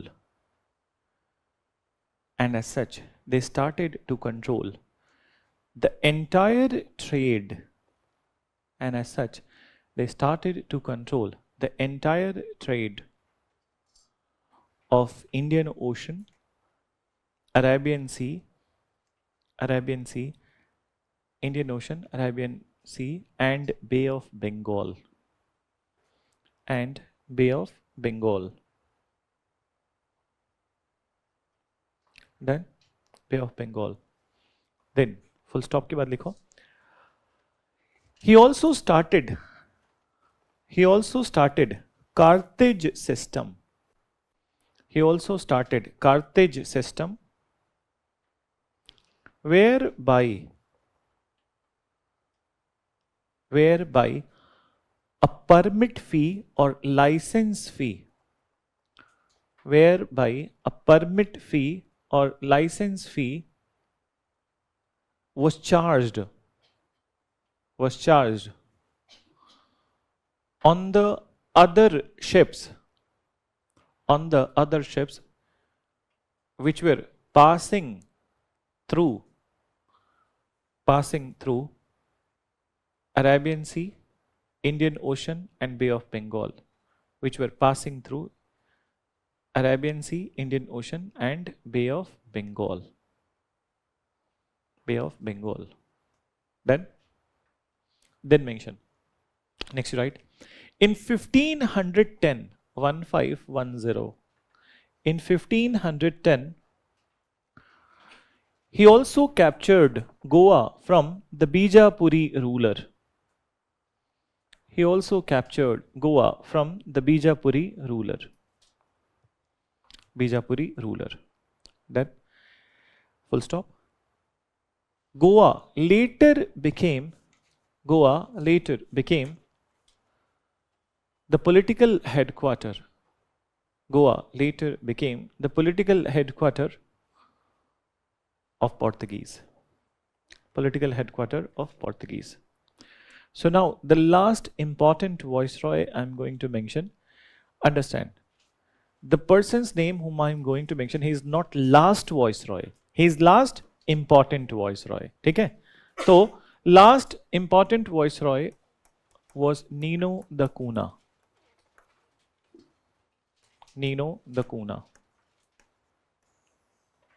Right? So Nino da Cunha's tenure is from 1529 to 38. 1529 to 38. This year paper question was from this particular episode only, and it was an easy question. Right? So let's understand that what was asked, or what is the initiative. So actually it is during his tenure that Goa became the capital. Okay? Moreover, he has also got some of the areas in the Bombay part, particularly if we go through the map of that Bombay area, or basically the lower part of India.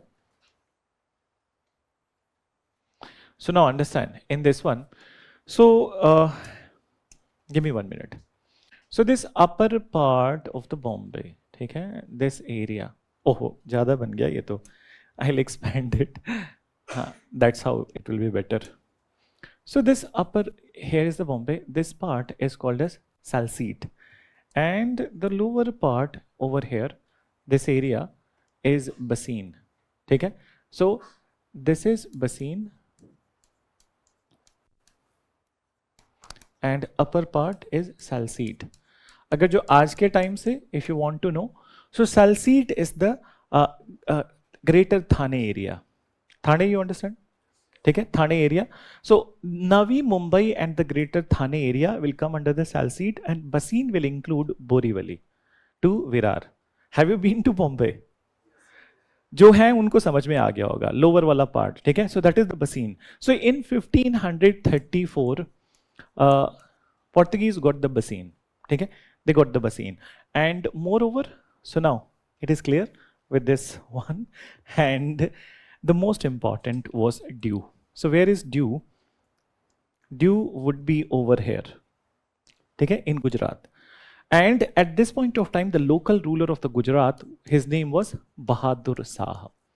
Okay, so Bahadur Shah was going through a challenge. What was the challenge? Let me tell you one small story. So challenge was the challenge of the Humayun.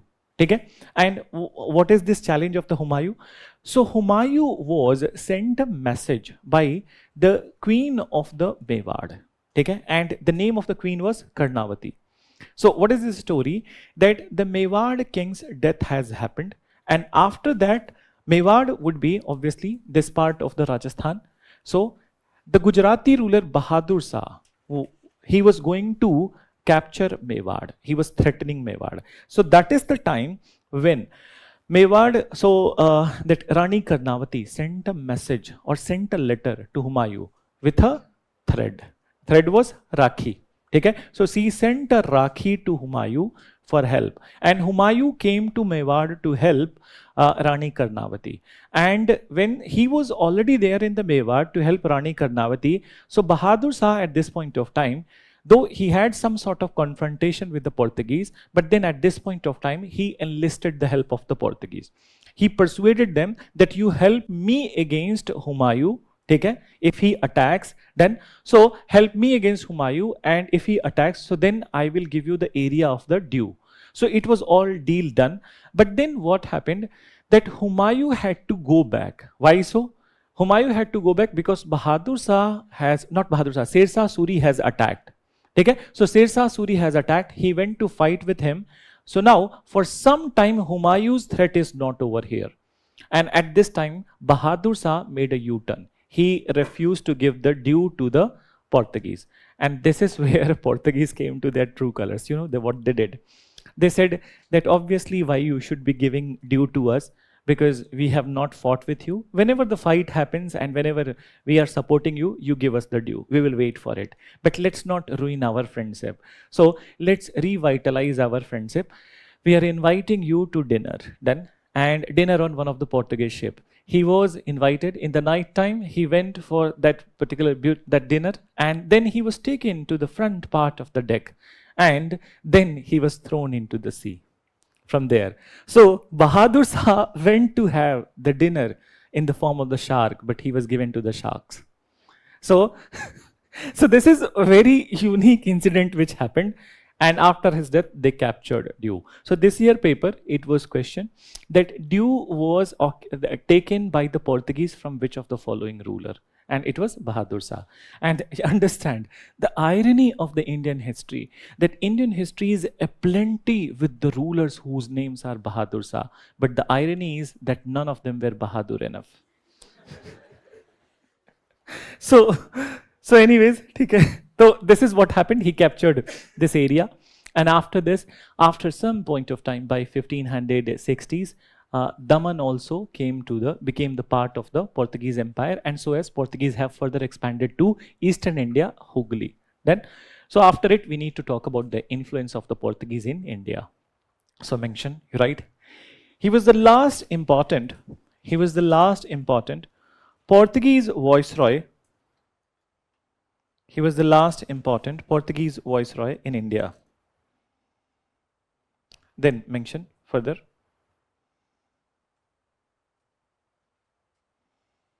After it, you write, last important Portuguese viceroy in India, full stop. During his tenure, Goa became capital of Portuguese. During his tenure, Goa became capital of Portuguese. And he captured the area of Dew. He captured the area of Dew from the Gujarati ruler Bahadur Shah. Area of Dew from the Gujarati ruler Bahadur Shah. Bahadur Shah. Then mention further. Bassein also became, spelling is there, okay? Bassein. Bassein also became the part of Portuguese territory. Bassein also became the part of Portuguese territory. Part of Portuguese territory. Then then mention a paragraph change karo, and then you write in the later times, by 1560, 1560, Portuguese further expanded to Daman and Hooghly. Hooghly is in Bengal. Okay? So Daman and Hooghly. So that's about the last viceroy. Now, right? Influence of Portuguese in India.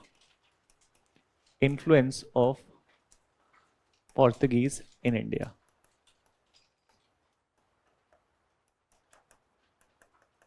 But before that, before starting with this topic, once again I'm giving you one opportunity to ask about the resources. कोई किसी भी किताब के बारे में जो तुम्हें किसी ने बताया हो, anybody has told you that this book is good or that book is good. So if you want to ask about it, ask those questions. एक एक करके हाथ उठा के पूछना, ठीक है? So yes, you ask. I'm not getting you. थोड़ा loud.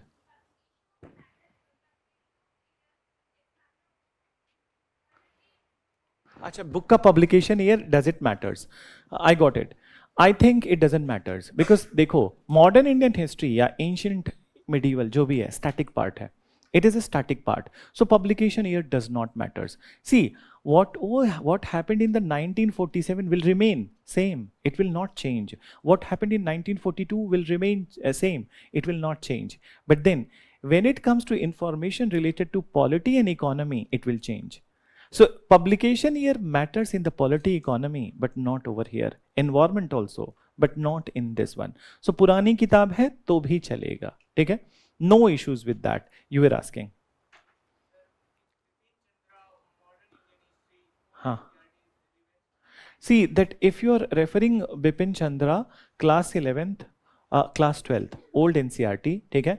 So then leave Arjun Dev. दोनों में से कोई एक ही पढ़ना. Relevant है, ऐसा नहीं है. But then the most relevant I wrote on the board. That was the Arjun Dev. But Bipin Chandra is also good, the NCRT one. ठीक है? So if you are referring Bipin Chandra, तो इसको refer मत करना. Keep in mind you are minimizing your number of the books. So इन दोनों में से कोई एक NCRT. But मेरा preference है Arjun Dev. The Bipin Chandra, if you have started reading, good. बुरा नहीं है, किताब ठीक है. You can go ahead with it. Yes, you ask.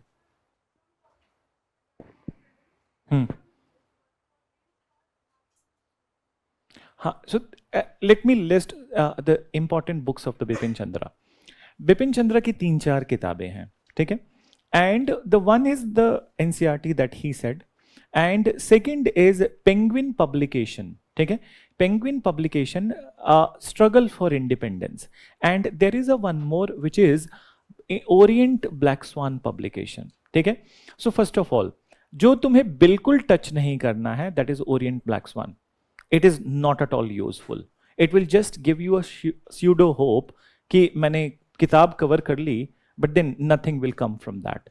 It's better to choose between the struggle for independence and the NCRT is better, but NCRT से means नहीं होगा उस NCRT से. So the struggle for independence, it's actually a very good book. Then it's actually a very good book, but in last 5-7 years, that n number of the people have kind of that not mentioned. Basically तुम लोग भी topper देखते हो कि topper जो कहते हैं उस पे बिलीव करते हो, ठीक है? But then that generally what happens that कोई भी all of the people they go with the one resource, so then they prefer to the spectrum. But then Bipin Chandra is a good book. Mains में I have seen, ठीक है, that large number of the questions in the mains are directly asked from the struggle for independence. So that is a value addition. But the problem with the two books, I would say, कि अब तो Bipin Chandra, sorry, that spectrum has also become very bulky. I'll tell you earlier, spectrum thickness, अपनी copy दो. Before, हाँ ये वाली copy, ठीक है? So before this particular 2017, spectrum इतनी ही मोटी थी, उतनी ही छोटी किताब, and this much was the thickness, ठीक है? It is only after 2018 onwards they have increased the number of the pages. Then, so spectrum was very good when it was small, because quick revision happens and all the relevant things were also given. So if you get that old spectrum, I would say that is best. ठीक है, new spectrum में बहुत कुछ add कर दिया है and moreover new spectrum has become bulky. So if you are referring new spectrum and Bipin Chandra, दो bulky किताब हो जाएगी. तो टाइम मैनेजमेंट देख के करना. If you are going to appear, ठीक है, in 2026, so you have the time to read both the books. 25 करना है तो टाइम मैनेजमेंट करके देखना. Selectively you can read some topics from the Bipin Chandra.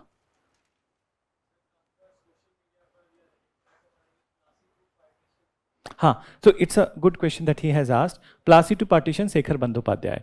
How many of you are मतलब already decided कि history optional लेना है? कोई है decided?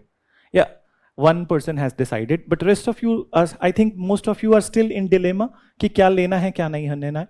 So if you have history optional, please only then you refer to Plasi to partition.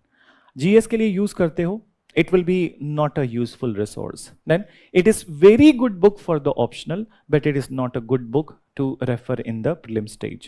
So I would always say कि अगर जो Plasi to partition और spectrum के बीच में choose करना हो तो choose a spectrum rather than Plasi to partition for the prelims examination. ठीक है? Then कोई इस बीच में से भी पूछ रहा था. Anyone? Then all of you or any other resource?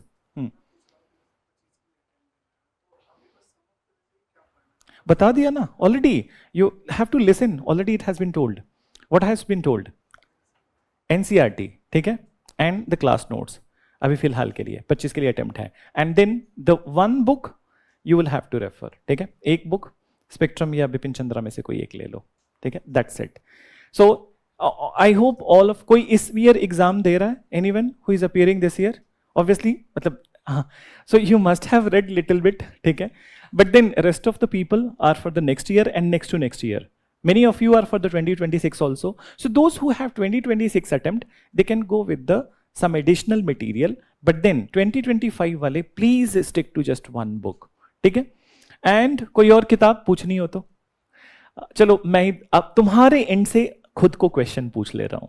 So what is the question that there would be some faculty, some people who will be referring Grover and Mehta. ठीक है, Grover and Mehta is quite a leftist book, please don't read. Some would be referring Sumit Sarkar, नहीं required है GS के लिए, it is not at all required. Grover and Mehta and so as the this one is not required. Then moreover some people refer to Tamil Nadu textbook also. ठीक है, so if you're referring NCERT, there is no need of Tamil Nadu textbook, and moreover that book is very good.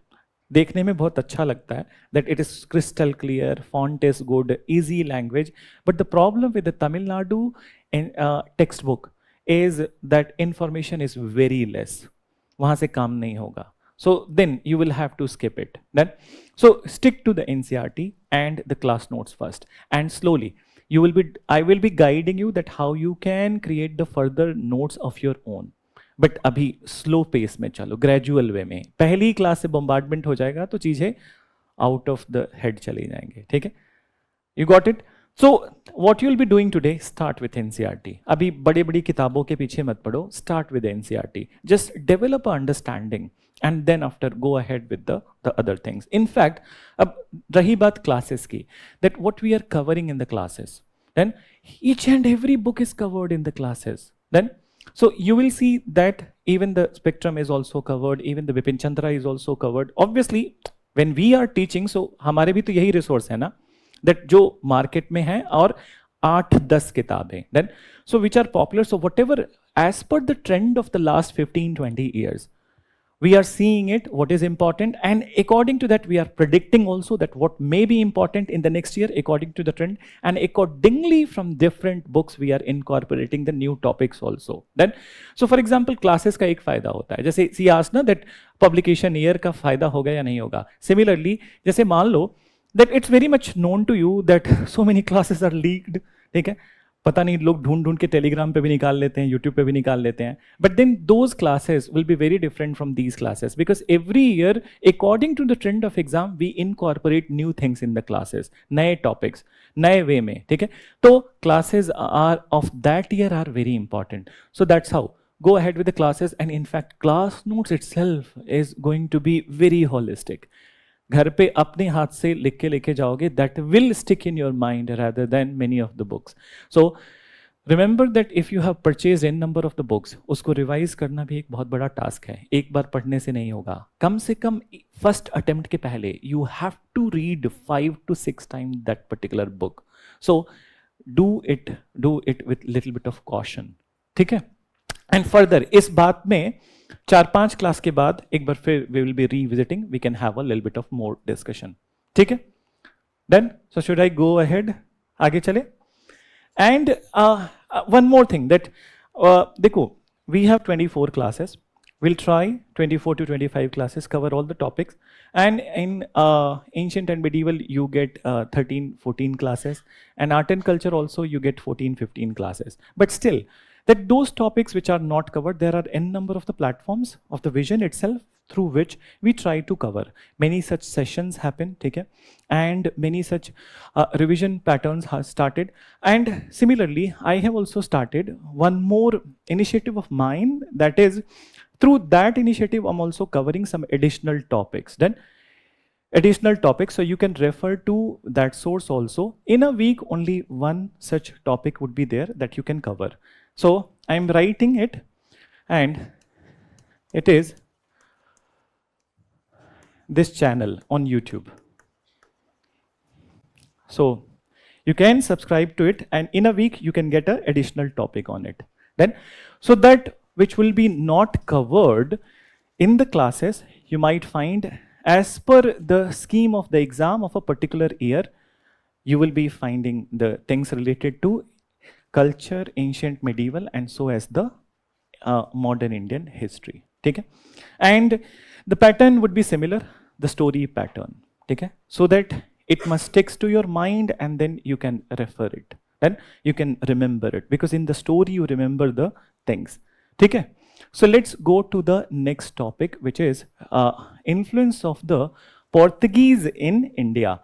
So first of all, that Portuguese arrival has led to many introductions in India.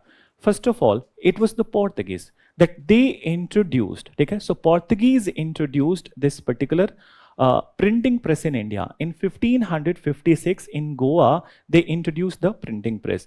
Initially, the purpose of the printing press was to publish Bible, but then later on other religious literature and scientific literature were also published.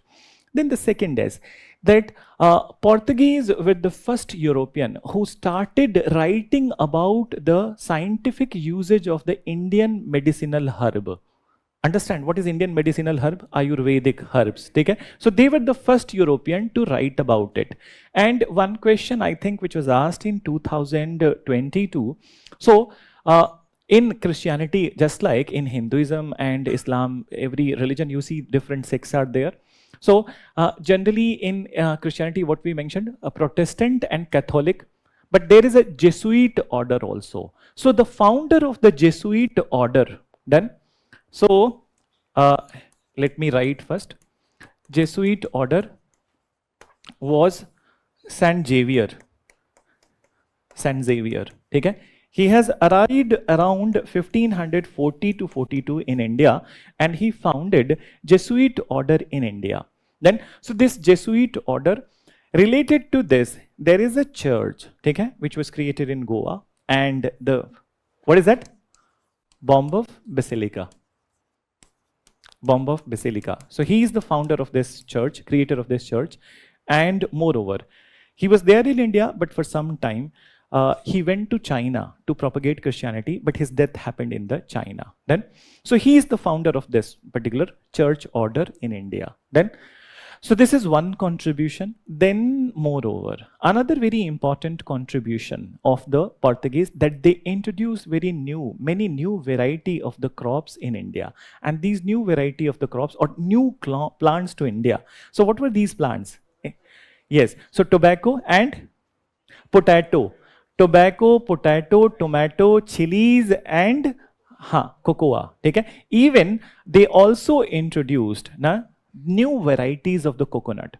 Coconut was already there in India, but new varieties of the coconut and pineapple. Then, so these they have introduced. So these are not the Indian products. Potato, tomato, they are all from the different part of the world. So a question I have seen in last 7 years that UPSC has asked 2 times that origin of these plants. Then, so any idea that from where potato is the native plantation of which country?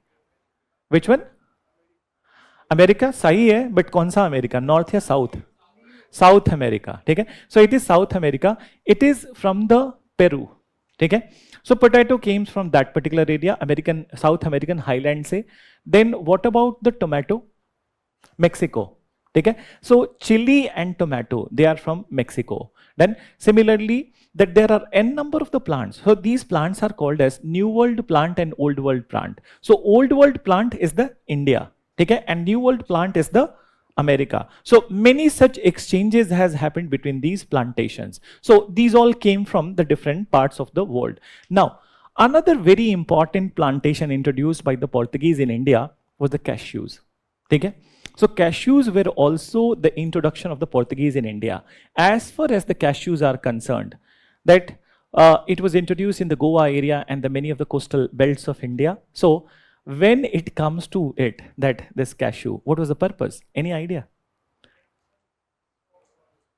Yes, good. So understand, generally what we believe that cashews were planted so that later on we can create Haldiram ki Kaju Katli. So kuch meetha ho jaye, but it was actually not meetha. Then, so and in some of the classes तुमने answer बता दिया, but then in some of the classes it goes in a funny way. कोई लोग बोलते कि sir it is for the making alcohol, ठीक है, फेनी. So that is also real that Feni is made from the cashew, ठीक है. But then actually the purpose was not this. Purpose was to check the soil erosion and leaching of the soil. Have you heard this word leaching? Leaching में क्या होता है that when the sea water gushes into the land so you know what happened झाग create होता है ठीक है so huge amount of lather is created and that's how it takes many beneficial elements from the soil so originally the purpose of the cashew plantation was land reclamation and checking soil erosion and leaching. Now the word which I have used, land reclamation, any idea that what is land reclamation? Meaning that reclaiming land from the sea, extension of the land in the sea. So cashew is a very perfect plant. Portuguese has this idea, since if you look at the Portugal is entirely a coastal country. So Portuguese people had a habit of living in the coastal areas. They created bungalows in the coastal areas. In Goa also, they started the same tradition that started creating bungalows in the coastal areas. But then sea wave se bhi bachana hai. So they were lining the bungalows with the Portuguese houses with the that cashew plantations, and the root of the cashew plantation goes very deep, done, and it holds everything. So that's how they were extending it. And moreover, suppose karo jaise मान लो यहाँ पे just consider that this is how the cashew plantation is done and the houses are created over here. So once they have done the cashew plantation, they will be putting little bit of soil in this area year on year basis, and few more cashew plantations over here, few more cashew plantations over here. So that's how they're extending the land into the sea. Okay? So this is what they were doing because that was their unique style of architecture and living. So this is the purpose. It was not the purpose to create some sort of sweet dish and to create some sort of alcohol. But that happened. That also happened over the period that they started creating alcohol also, and then the sweet dishes also. Then, so this is one particular part. Moreover, out of all the Europeans, Portuguese were the first who started promoting that Portuguese must get married to the Indian community, and that's how they will be more trustworthy in the Indian scenario, and they will be more amenable to Indian scenario. So they started marrying in the Indian community. For example, that if in today's time, okay, the natives of the Goa, those who are the original citizens of the Goa, so then if you look at their DNA, if it is their DNA is analysis is done, half lineage is Indian and half lineage is Portuguese. Okay? So this is what is there.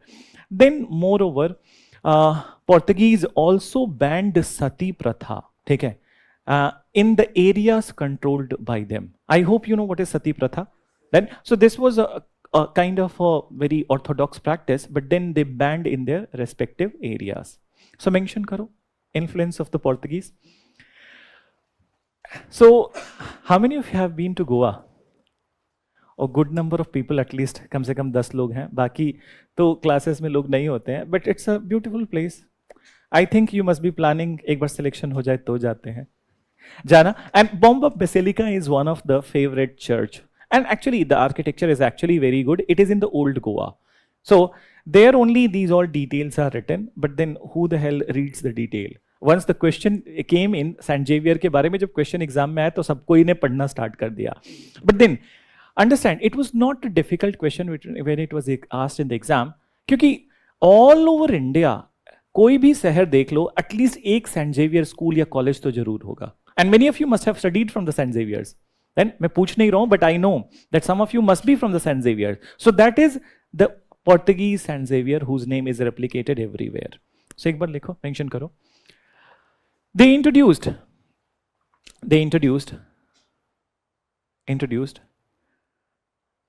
printing press in India. They introduced printing press in India in 1556. In 1556 at Goa. At Goa. Full stop. The initial purpose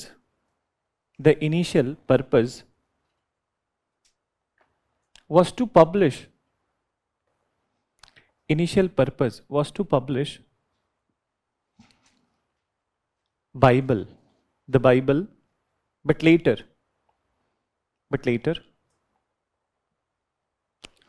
other literature were also published. But later, other literature were also published. Then, next point you write, Portuguese were the first European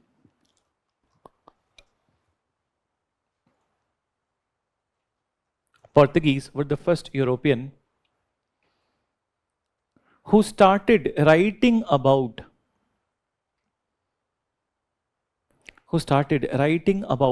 benefits of Indian medicinal herbs.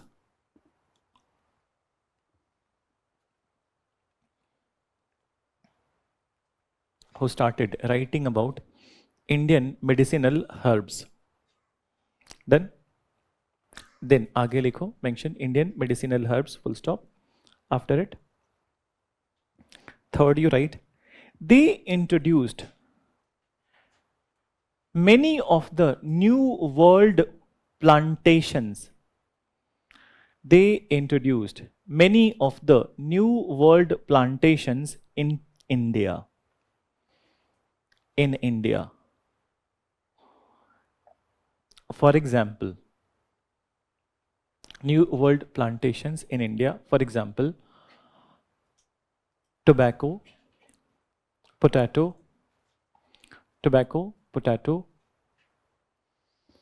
tomato, chilies,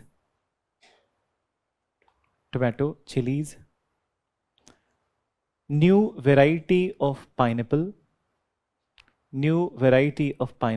and coconut.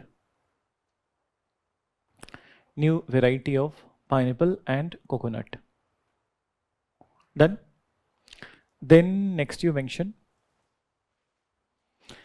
they introduced cashew plantations. They introduced cashew plantations for the purpose of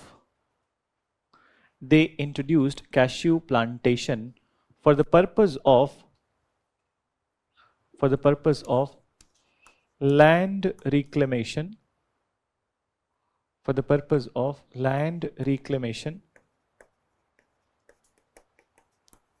and stopping the leaching of soil,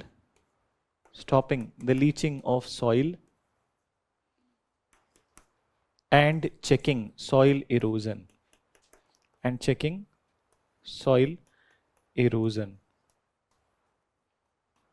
soil erosion, stopping the leaching of soil and checking soil erosion. Then mention a missionary from Portugal, a missionary, next slide, a missionary from Portugal, San Xavier, established San Xavier established Jesuit order in India. Established Jesuit order in India. Here it is written. Then mention Jesuit order in India. Then mention he popularized this order. He popularized this order. And in 1546, he died on a Chinese island. He died on a Chinese island. 1546, not 14. गलत मुझे लग रहा है मैंने गलत बोला है. 1546. I'm writing on the board. देख लो date.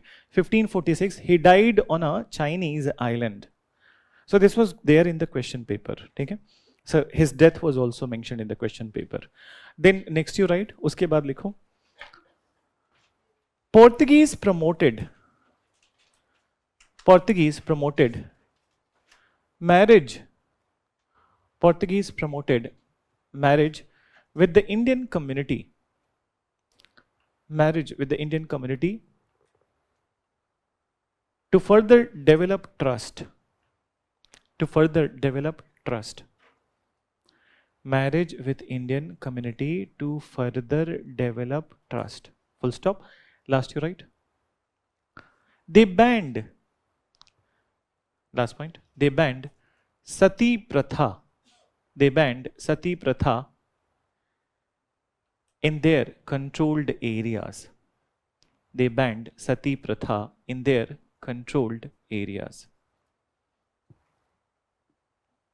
Controlled areas. Then, so these are some of the examples about it, okay, or influences about it. So now still we need to see many of the companies, and most important is the British and French, but Dutch is also important. Danes के बारे में बहुत कुछ नहीं है, ठीक है? They were the very small company, ठीक है? They stayed for a very small duration and they did not expand it in India. But still, those places will be writing in the classes. So have you got the schedule of the next week? नहीं. अच्छा. So anyways, we'll be having the classes then. So next week, कल तो class नहीं है. So next week we'll be starting with that. We'll be completing this part. Understand? Please let me give you overview of the upcoming number of the classes. So next week में जब भी पहली class होगी, we'll be completing this advent of Europeans and we'll go into the later Mughals. Then, so just after the death of the Aurangzeb, the rulers who are there, and then we'll also talk about the decline of the Mughals. Then we will start with the next topic. That would be in the third class. Okay? So that would be, we'll be starting with the Carnatic War. फिर regional power of Bengal, Mysore, Maratha, Punjab. So that's how we'll be going. And this might take 6-7, मतलब 6 से 7 class तक. उसको complete sorry होने के बाद what we'll do, that we'll talk about different British policies which were there in this duration till 1857, when these all kingdoms of India has been dominated. So in that we will talk about the British administration, the acts and the policies. So what are the acts and policies? एक बार ध्यान से सुनो. We'll be starting with the Regulating Act of the 1773 and we'll be going till the Charter Act of the 1853. फिर उसके बाद we'll talk about the British Army, British Judiciary, Police Services till 1857. Then, and moreover we will also talk about the land revenue system of the British till till this, in this duration.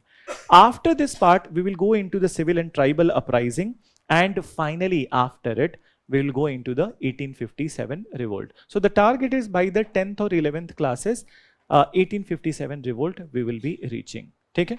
So time and again I'll tell you that where we are and what we are going to study next, so that whatever resources you are studying, you are going to buy, कुछ थोड़ा बहुत देख के आ सकते हो. ठीक है? Then, and additional resources already I have mentioned to you that will be helpful through the online platforms also and through the that other medias also. ठीक है? चलो. So meet you next week. And thank you